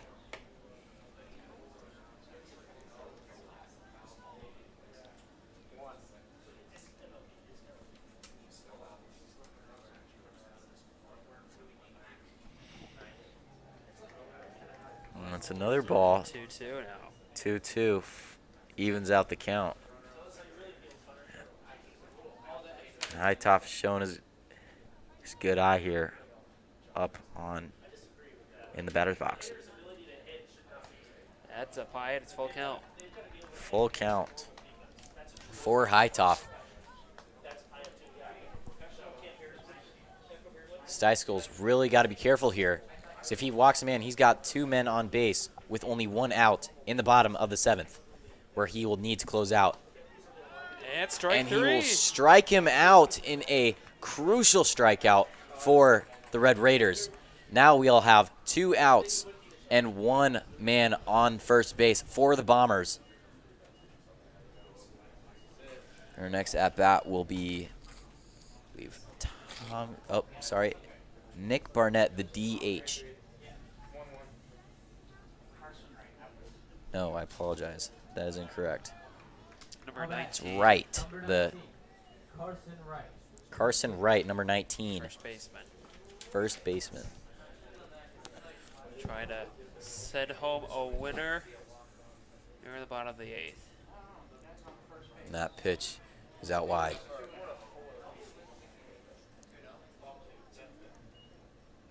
Now this game has really come down to a nail biter. In our final game of our first day of baseball in the Corn Belt League here. Yep. It's been a fun day so far. It's been a great day. Lots of great baseball, lots of great game plays from almost every team.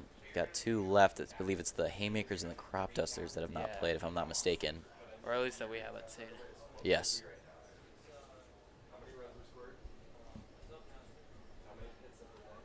Try to pick off play there. Won't go.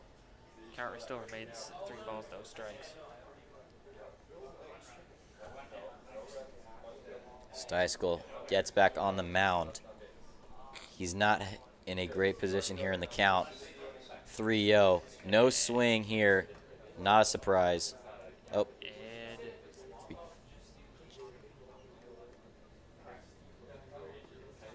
it's not a 3-0 count. It's 2-2 count. I apologize. or I don't, we're really, Got some errors here in the up in the press box. That's a strike.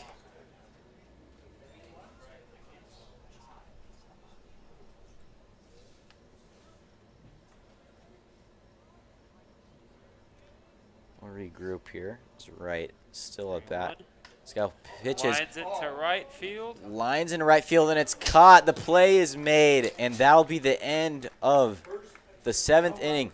We'll go into extra innings as the Red Raiders will be up at bat at the top of the 8th. 4 after 7 as we head into extra. We head into extended time.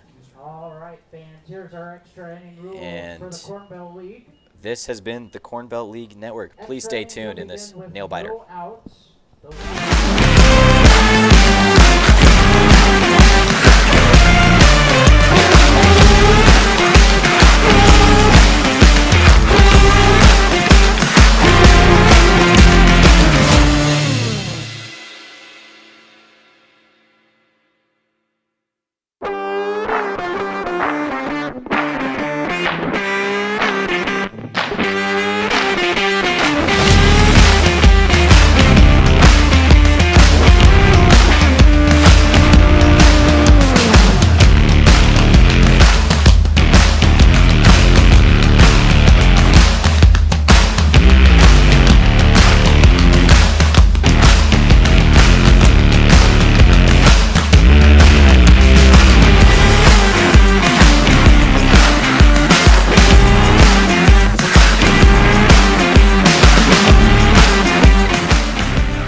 we are back. Extended time.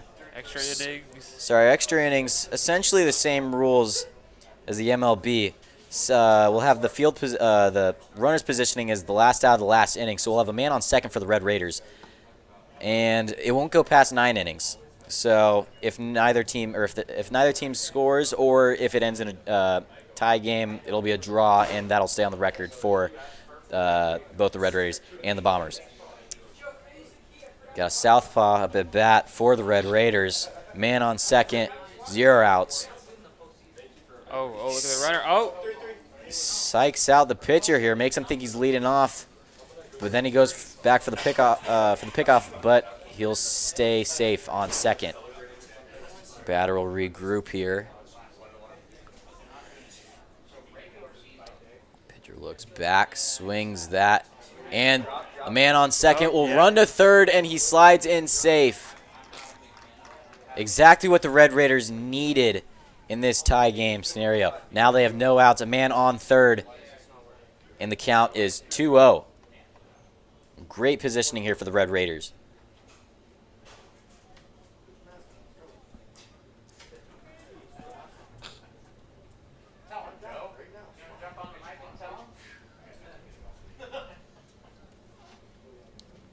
Takes a long look here. Pitcher will wind up. oh. That'll be high. 3-0 count.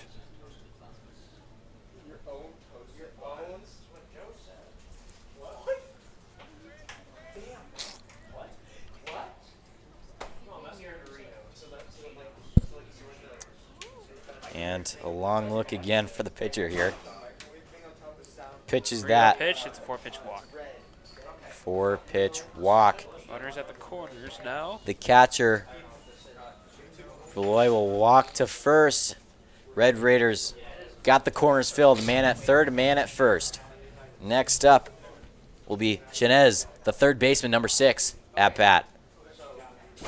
Oh, he's going to be real hopeful, bringing some runs for these Red Raiders.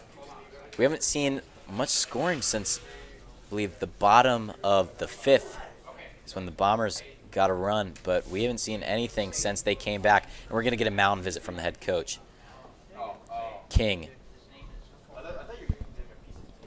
This With pitcher. that, score update from college baseball. Hold on. Texas won. Advance. My phone died. Pinch running at first base. Okay, we won't get. We'll get a mini. We'll get a mini college score update. Breaking news. My phone died. Batting now. The third base. Everyone watching home. Alex's phone did die. It's okay. We'll get you with your college baseball information sharing next stream. But I guess we really just got to hone in on Corn Belt. Here we go with the batter. Runners at the corners. And the pitch will be low. Start off the count 1-0.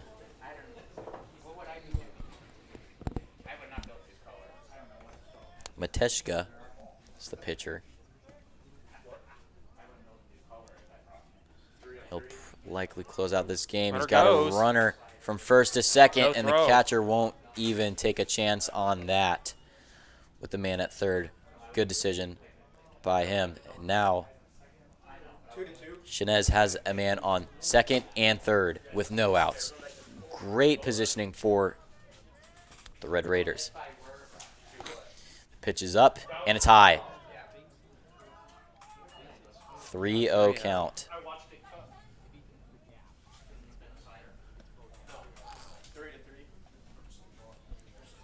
Top of the 8th inning. The game is tied. 4 runs to 4 runs. Man on second, man on third for the Red Raiders as they are at bat. 3-0 count. That is going to be a strike. 4 runs were earned from the Red Raiders. 4 runs were earned from all those 4 runs were in the 3rd inning. The Game Bombers. changer for that. And the Bombers have slowly been chipping away, and they're going to walk that man to first. Bases fully loaded. 0 outs for the Red Raiders.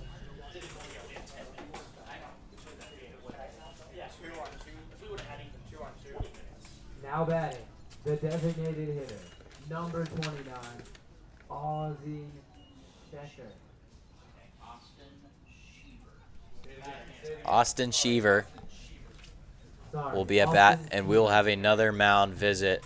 Not a surprise. 0 outs.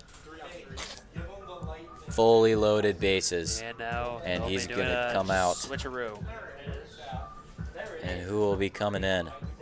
Number 14 for the Bombers. That'll be Petty. Petty. Aaron Petty will come in and try and stop as they are in a little bit of a pickle with bases loaded, nobody out.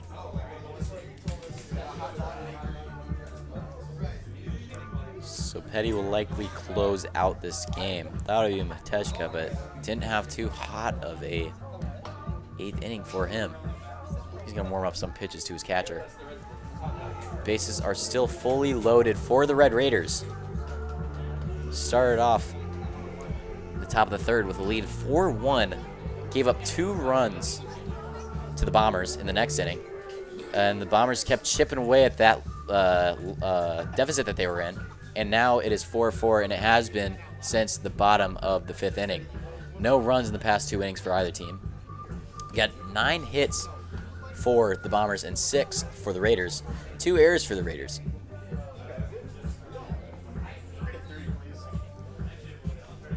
He's going to continue to warm up here. This last game of our broadcast on this Sunday night, June 4th, our first broadcast, opening day for our broadcast. 1 game early this morning, 1 in the afternoon. And our last night game. And we're gonna get set here for an at-bat here. Austin Petty. Hopefully to close out this game. And hopeful that the Bombers, I apologize, the Bombers can do their thing at bat, since they will have a man at first due to the extended inning rules, similar to the MLB. All right, so Austin Sheaver will be up at bat. He's not going to swing at that one. That's a bit out there. It will be a 1-0 count to start off this at-bat with the bases fully loaded at the top of the 8th with no outs. Sheaver eyes it, cracks it foul into the parking lot. Everyone check your cars. No broken windshields, no dents. Get your insurance claims ready. I parked down by the water park. I sacrificed the walk in order for my car to be safe. Austin Sheaver eyes that one again, and the count is 2-1. 2 balls, 1 strike. No outs, bases fully loaded. Austin Petty, new pitcher, and takes a big swing at that one. No contact, evens out the count 2-2. Like others we've seen, he wanted that. Wanted something out of that swing.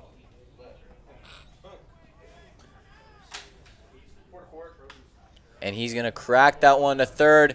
Who's Get going the to... force at home, but the bases are still loaded, but great job, no score. And that's great awareness right there. Not too often that we see a force out at the home plate. But what could have been a crucial run for the Red Raiders turns into an important out for the Bombers. Bases are still fully loaded. Number 17, Camden Madsen.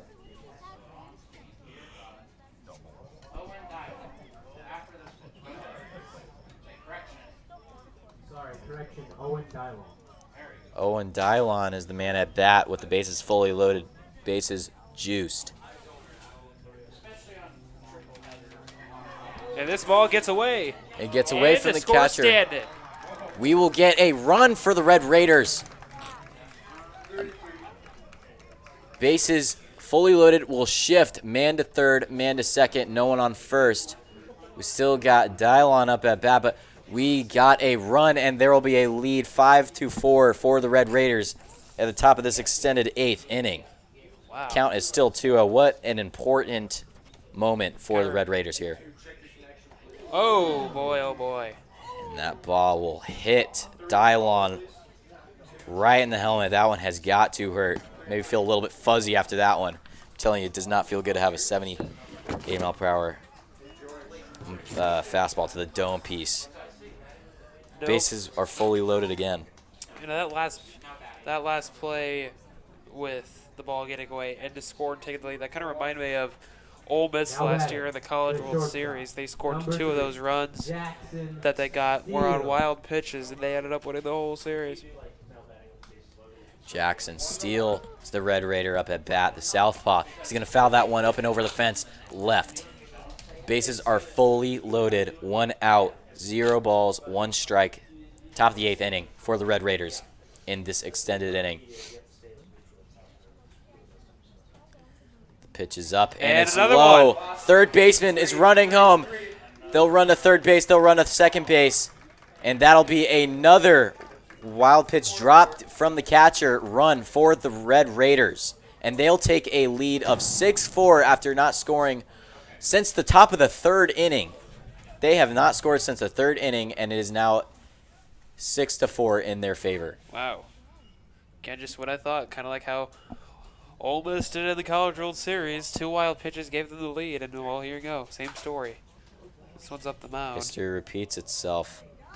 Thinking of what to do there, making sure we don't got a runner on third, runner on second. The pitcher will hit it to first baseman, and they will have their second out of the top of the 8th inning. Still 6-4 Red Raiders. Man on second, man on third.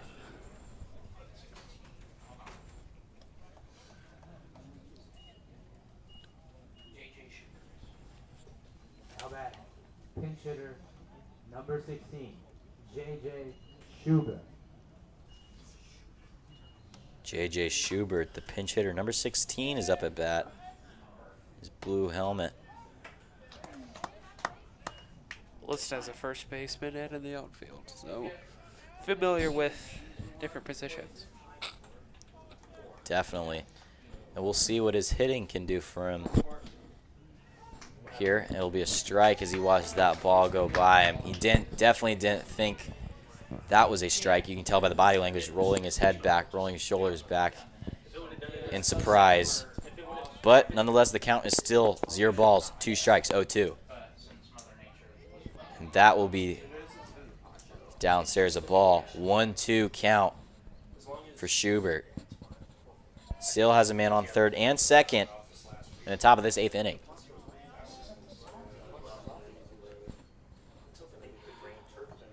And that ball is going to be out. No Man runner on this third time. thinks about trying to steal a run off of it, but he will stay at third. Will not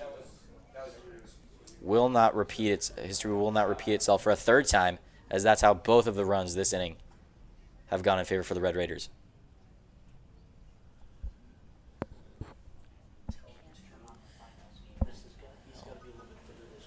I'll take a long look at it. That'll be hit to the ball to shortstop, short. who hauls it in, throws it to And first, great job. and that will close out the top of the 8th inning.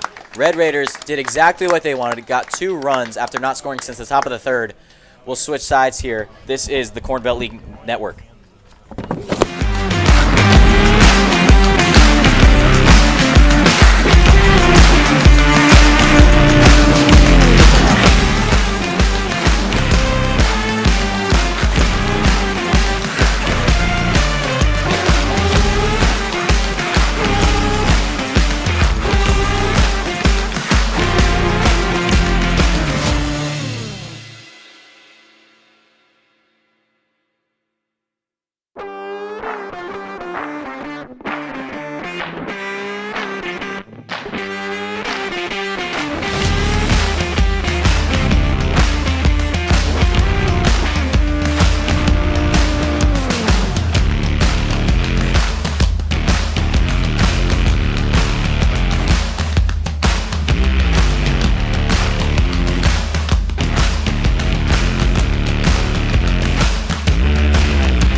Welcome back, and thank you for joining us once again. The Bombers, in the bottom of this extended 8th inning, hope to retaliate to the 2 runs that they just gave up to the Red Raiders. Now they will have a runner on second base, MLB standard rules, as that is their runner's positioning at the last out of the last inning that they played in the 7th. So they are going to hope to retaliate. If they can score 2 runs, we'll go to a 9th, and that will be the final inning of this game no matter what. If they don't score, the Red Raiders will come off with the win, and if they get 3, that'll be a walk-off win for the Bombers. So it'd be a great start for the season for the Bombers because they only got 6 wins the whole last year. So it would be a good way to start, but they got to get things done here first. Defensively, they haven't given up a run since the 5th inning. 6th and 7th, they were good defensively. Now, the Bombers have they have seemed to have played well when in deficit. When they were down 4-1, they came back pretty quickly. They scored 2 runs in that next inning at the bottom of the 3rd, but then they scored another run 2 innings shortly after. We'll take a look back at second base, and he's going to take a swing at that, and I'll go behind him. That'll be a foul ball. 0 balls, 1 strike to start off the Bombers.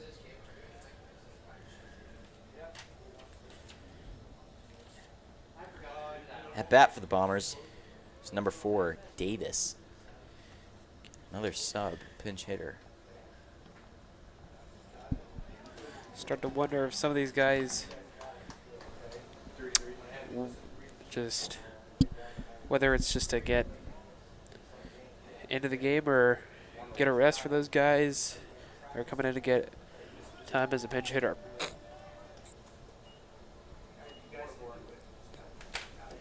Pitching for the Red Raiders is Spreitzer.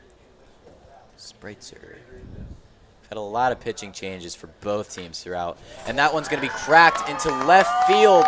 Left fielder will haul that one in, and he's going to get a base hit. He'll move the man on second to third, and he'll put himself on to first base. The corners are full right now. Great job to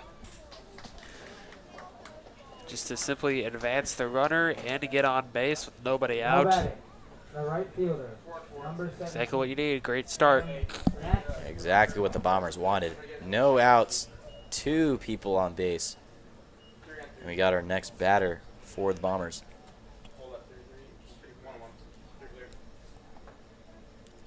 Owen Dylong. Oh, I apologize. That's number 17 for the Red Raiders. 17, Madsen. Cam Madsen. Now he's played all game. And the pitch is up. It'll be wide. A bit wide. Count.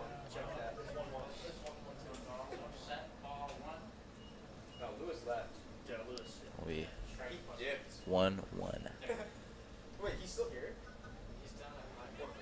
2 That'll runner, be runner low. goes. Runner goes to second, and now we will have men on third and second. Things are currently running like clockwork for the Bombers after Now- retaliating against that very important inning for the Red Raiders at the top of the 8th. Ball loads 3-1. Tying run at second. The count is now 3-1. 3 balls, 1 strike. Man on third, man on second, no outs, bottom of the extended 8th inning. The pitch is up and it's inside. He's Now going the to walk winning run him. aboard. The bases are fully loaded. That boy grabs his bat, and now Nick Ripa will be up at bat with the bases fully juiced. No outs, and now we're going to get a regrouping at the mound. Give some support for the closing pitcher, as he's going to need it. I want to tell him, you know, it may seem like things aren't going our way, even though we are in the lead, but Still need to do still got to play like it's 0-0.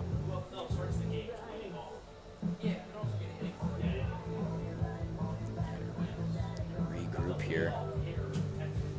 The first base coach will meet with the man on first, and the third base coach will meet with the man on third. We're going to get back to ball here. Base is fully loaded. The man first in line for the Bombers will be the man at bat, Nick Ripa. He's going to want to rip one deep. I've already used that joke, but he will need to rip one deep. Ripa.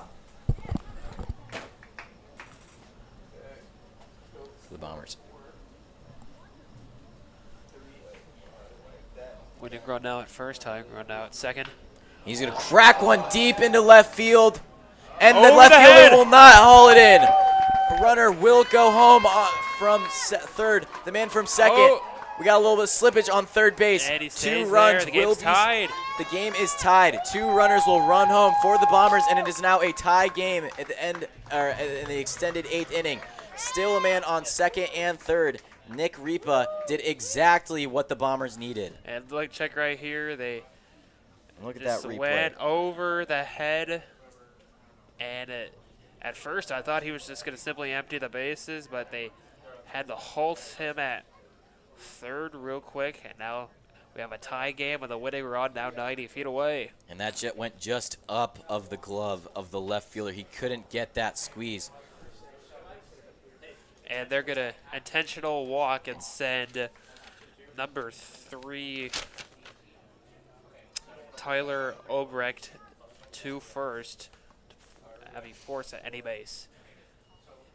And the bases will be fully loaded once again With no outs. with no outs. And could see a pitching change. Could. The game was There will be. minutes ago. Bombers were down 4-6, but they got a 2-run double from Nick Ripa, who sunk one deep into left field. The game is now tied. Bases are fully loaded. No outs. Coming in to pitch, number 44, Brecken Sylvain. Brecken Sylvain trying to close this out and get them out of a deep hole that the Red Raiders are in. Should have had someone owe me $5 for every pitching change we're going to have for these Red Raiders. 'Cause they're going through them all. They're going through them all. But that's what you need in such a tight game like this. You got to make sure everyone's fresh, everyone's loose, everyone's ready to go. I've already made it. Okay, got it. I figured you had. Yeah, I've got it. Okay. Now pitching for the Red Raiders, number 44, Brecken Sylvain. Brecken Sylvain, as we've said earlier, gets his name officially announced over PA. Base is fully loaded again, bottom of the 8th. You know, we've seen a lot of fully loaded bases here, Alex. I mean, I'm just getting used to it at this point. Yep. Correction, pitching number 44, Josh Ostin. Correction, Josh Ostin is pitching.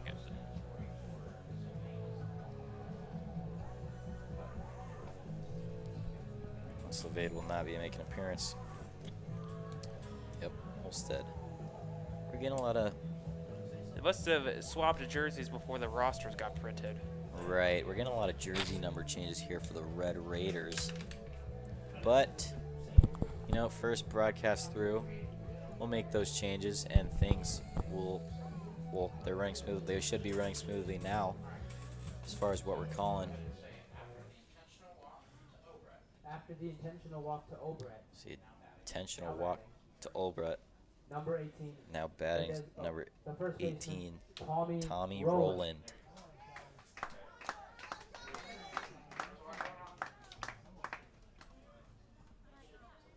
Winning run now 90 feet away. He cracks that one up and over. Foul left. Back behind us in the grass.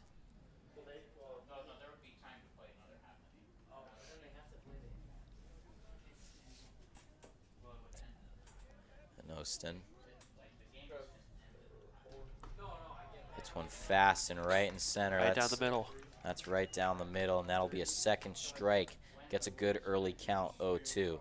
Something that they need with the bases fully loaded. Hopefully he can get a strikeout for his team. That one too close for comfort. Too close and too low. And then it'll be a ball, 1-2. Count. 1 strike, 2 balls. Sorry, 1 ball, 2 strikes. It's getting late here. I'm getting tired. Players are getting tired.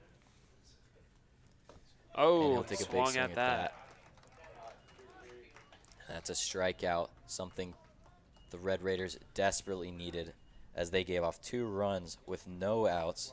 They get their first out, The designated hitter. and they're going to Number hope to 9, extend this to a Nick 9th inning. Barnett. And if they don't, if they give another run, that'll be the ball game.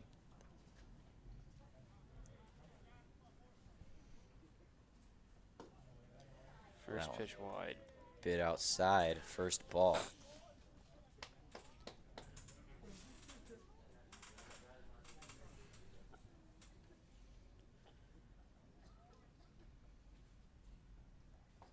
Oston gets him to swing at that one. Off speed pitch there. It's him a little low, swings early.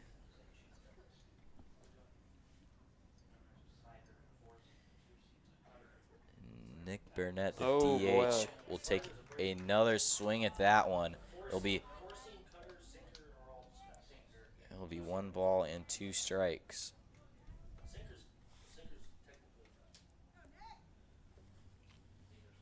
One, two coming. He's going to crack that one to the second I get double baseman. play. He's going to get it to home. Did he?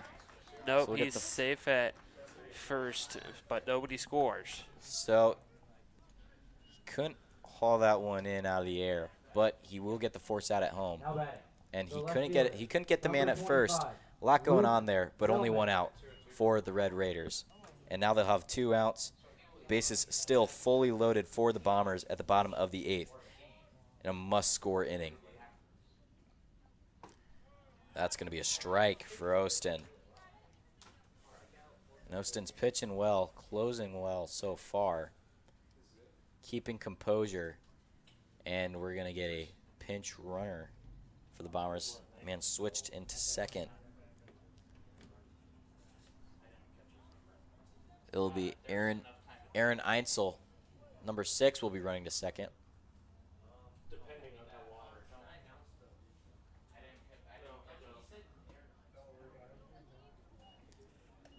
And that pitch is low. Evened out, 1 ball, 1 strike count. From going from bases loaded and no outs to bases loaded, if the Red Raiders get away from this, that'd be cool. That one's popped up And to the wow. first baseman, and that'll be the last Unbelievable. out of the 8th inning. An extended 8th inning, 2 runs for both teams, and we're going to go to a 9th and final inning. The Red Raiders will be at bat here. Josh Austin is able to close out that 8th inning. This is the Corn Belt League Network.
the right fielder, Colton Haas. Now batting for the Red Raiders, Colton Hawks. He's going to bunt that one foul, and that'll be a strike. Starting off this extended and final ninth inning.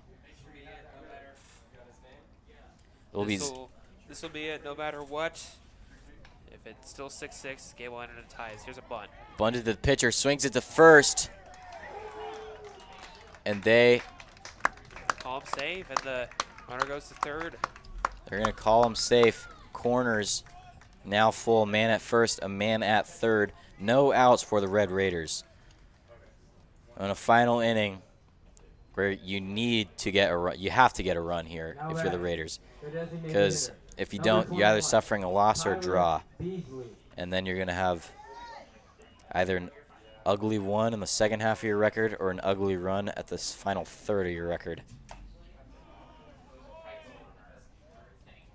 That ball is out wide. That's going to be a ball for the first pitch of this new at-batter. 1-0 count is the call. No outs. And a runner from first to second. And no throw. No throw. That was a very late run. Very late steal there from the man on first. I wonder if he was contemplating that. But the catcher still does not make the call and throw to second. Now we got a man on third and second. No outs at the top of the ninth for the Red Raiders. That's a strike.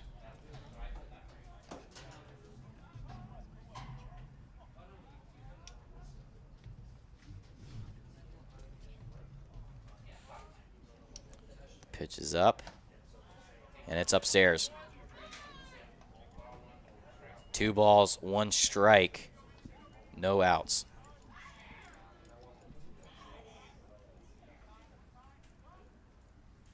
No, the pitch is up again.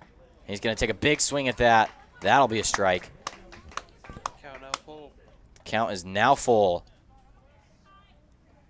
Count is full. Man on second, man on third, no outs. Even if the bases are loaded, you still can't guarantee that anything will happen compared to last inning. And here comes a run. And a runner will come and take home. The Red Raiders will take a lead 7-6.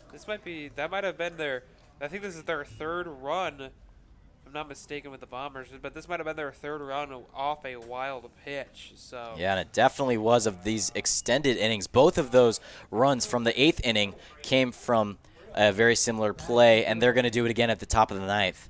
The Bombers here are definitely going to want to clean up their play here if they want to stay in contention for a win, and that is going to be a strike to start off the at-bat. 0-1 count. Corners are full of runners, man on first and a man on third.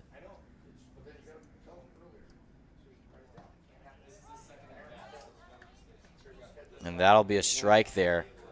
0-1 count there. Man on first and a man on third.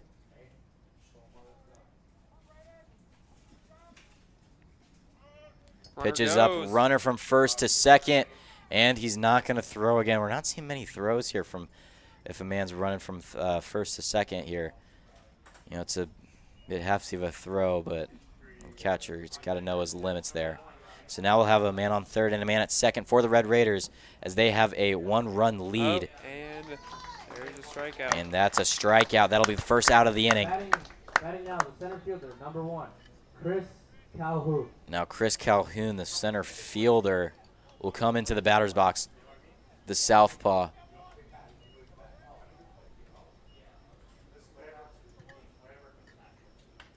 And he's going to take a big crack at that one, but that'll foul very shortly and to the left. I'll say, and they'll grab that ball, get it out of play. And now the count is 0-1, 1 out. Man on third, man on second, top of the ninth. Pitch is up, and that's going to be a strike. 0-2 count. Early lead for the Bombers.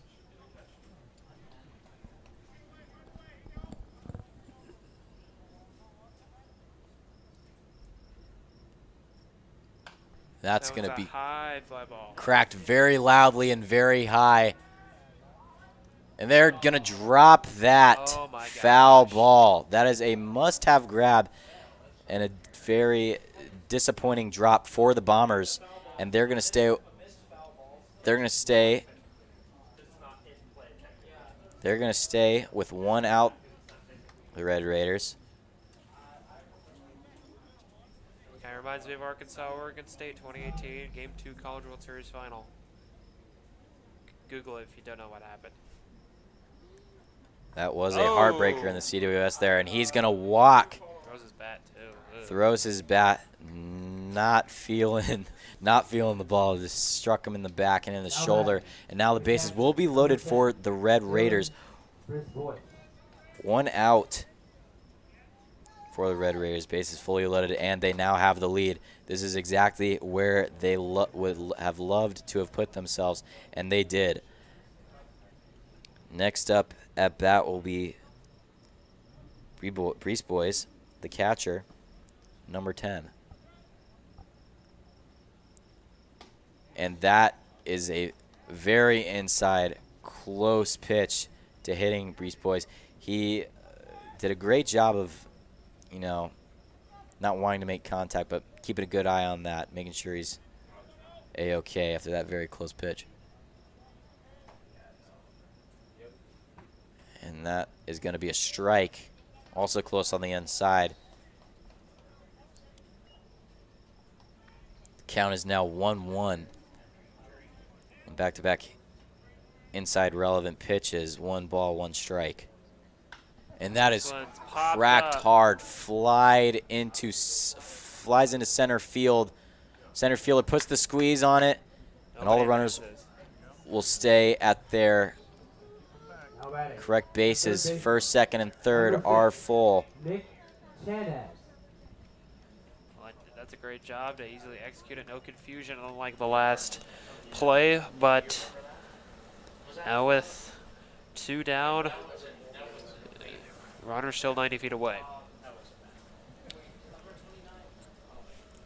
Now Chavez, number 6. The third baseman is at bat. Base is fully loaded. Takes a big swing Oh, at that boy. one. No contact. That'll be a strike starting off the count 0-1. Like last time, he wanted that. Wanted that ball to be gone. Definitely like everybody. could have put a likely Oh, there's seal on another this one. game. However, the Red Raiders will stay with a 1-run lead. 0 balls, 2 strikes on the pitch, 2 outs. As Chavez eyes down the pitch. Pitch is up, and he takes a big swing at that one. It's up into right field, and the right fielder puts the squeeze on it. And that'll be the end of the top of the 9th inning. The Red Raiders take a lead, a 1-run lead, 7-6. They will switch sides. The Bombers hope to retaliate and tie up or finish out this game with a win. This is the Corn Belt League Network.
We are back after our final break. This will be the last half of a inning of this ball game. We're in the bottom of the ninth. No matter what happens, this will be the end of our ball game.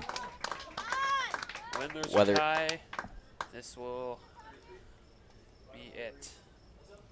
And whether it's a walk-off or 3 outs, this will be it.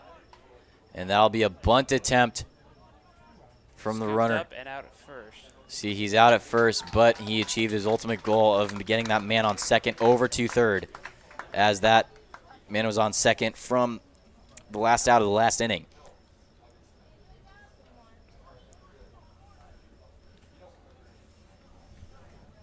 And now runner tying run Carson now Wright. at third. And Carson Wright will be at bat, facing off Josh Austin, who's closing out this game likely. High pitch there. Starting off the count 1-0. 1 out, man on third, bottom of the ninth. And the ultimate goal for Wright here is get a hit and hopefully bring home the man on third home to tie up this ball game. And he's going to hit that, split it between shortstop and second. The man at third will run in, and this game is tied 7-7. So this game will either end in a draw or in a Bombers win. However that ends will be determined based off of the next following at-bats. So we still got the man on first with a hit, single, RBI, 1 run. And the game is now tied 7-7, Red Raiders and the Bombers. Again, no matter what happens, this will be the final half inning of the game.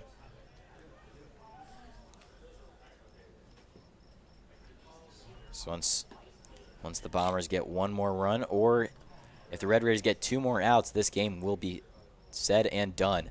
That ball is low and wide. That'll be a ball. 2-0 count.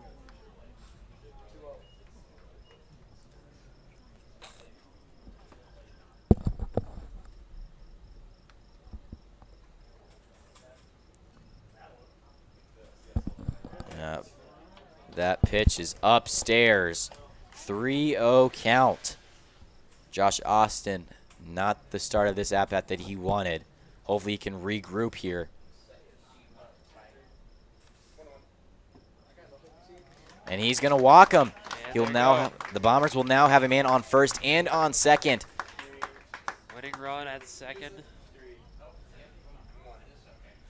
And next up will be Cam Madsen, the last man in the rotation, the 9th man. And now they're going to regroup up around Josh Austin at the mound, the Red Raiders will. They're going to talk over some things, make sure that this game ends in the best possible scenario that they can end, which would be a draw. Now it would add an ugly 1 to their record for the season. You know, they could get more draws in the season. Unlikely, but we'll see. But that is the best possible scenario. They'd rather take a draw than a loss, I think any team would say. Coming up to the plate now and playing right field, number 17, Might be. Cam They might have talked to that infield to try to turn 2. The runner on first now. So the Bombers' ultimate goal is just get 1 more run here, which they could very well do with a man on second and a man on first. Man on second will get some feet shuffling as the shortstop is ready for any pickoff attempt. Same with the second baseman. That will be a strike, starting off the count 0-1. 1 out in the bottom of the ninth. Final inning of this day of baseball. And that'll be a ball. Even out the count 1-1. Or not 1-2-1, just 1-1. He's looking back, ready for that pickoff attempt if necessary. He's going to haul that one wide. Now, it seems whenever Austin's been getting a ball, it's been far out wide against right-handed pitchers. He brings that arm wide around whenever he pitches.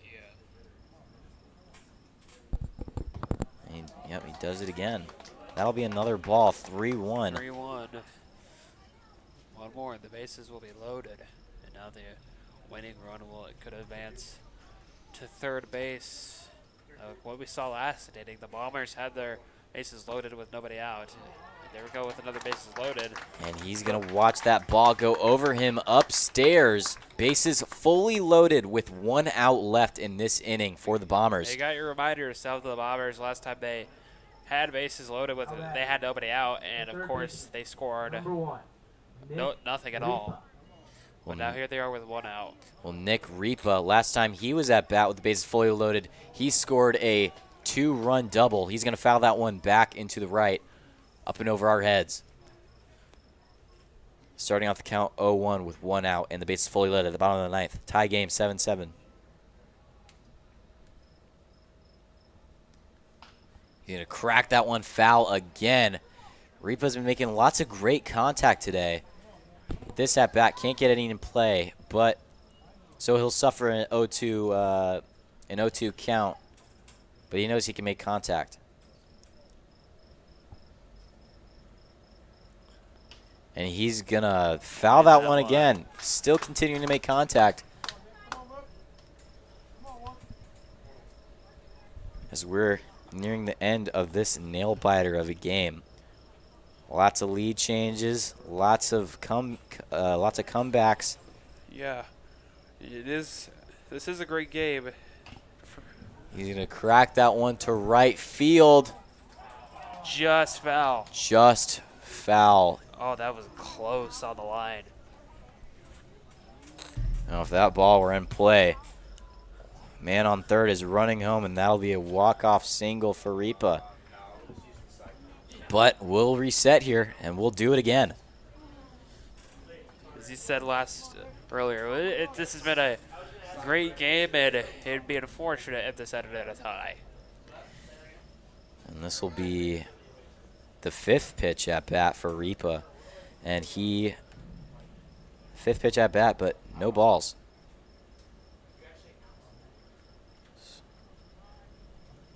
So Austin will take the look. And Ripa will watch that ball go under him, get the count to 1-2 with his 6th pitch at bat. Austin will have his 6th pitch for this at bat.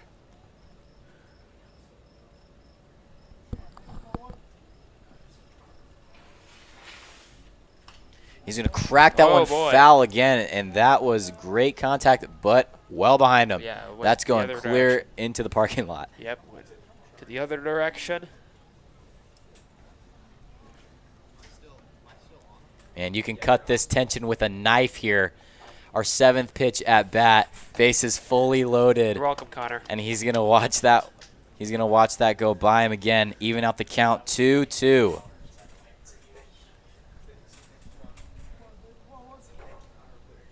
Thank you, Connor.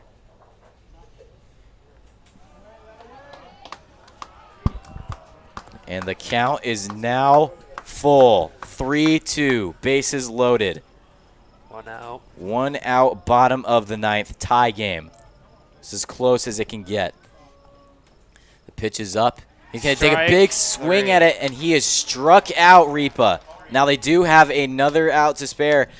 Well, now they have another man at bat. It'll be Tyler Obrecht, who has the chance to put this game away. This will end in either a draw or a win for the Bombers. This will be the final at-bat of the day for this day of Corn Belt baseball. Opening day of Corn Belt baseball. It hasn't disappointed. It has not. Nail biters, blowouts. We've seen it all today. That pitch is under. 1-0 count.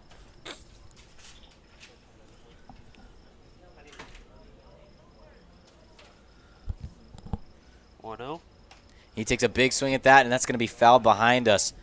It'll be a 1-1 count, out and even. He's going to communicate with the dugout, Obrecht, and talk with the ump and the pitcher, something about his bat.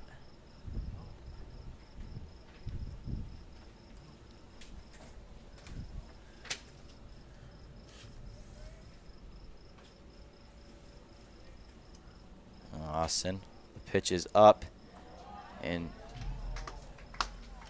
Obrecht will watch that ball go under him again. 2-1. The Bombers can either put this game away or they can tie it up. If they tie this game, this will be the first tie in Corn Belt League history. And that's going to be a strike. 2-2 count, even out. It would be hypothetically the first tie in Corn Belt League history, as One this is the strike away. first. As this is the first year that they have brought in the tie. There we And go. that is the first tie in Corn Belt history. He strikes out and is a tie game. We ended in a draw. Red Raiders 7, Bombers 7.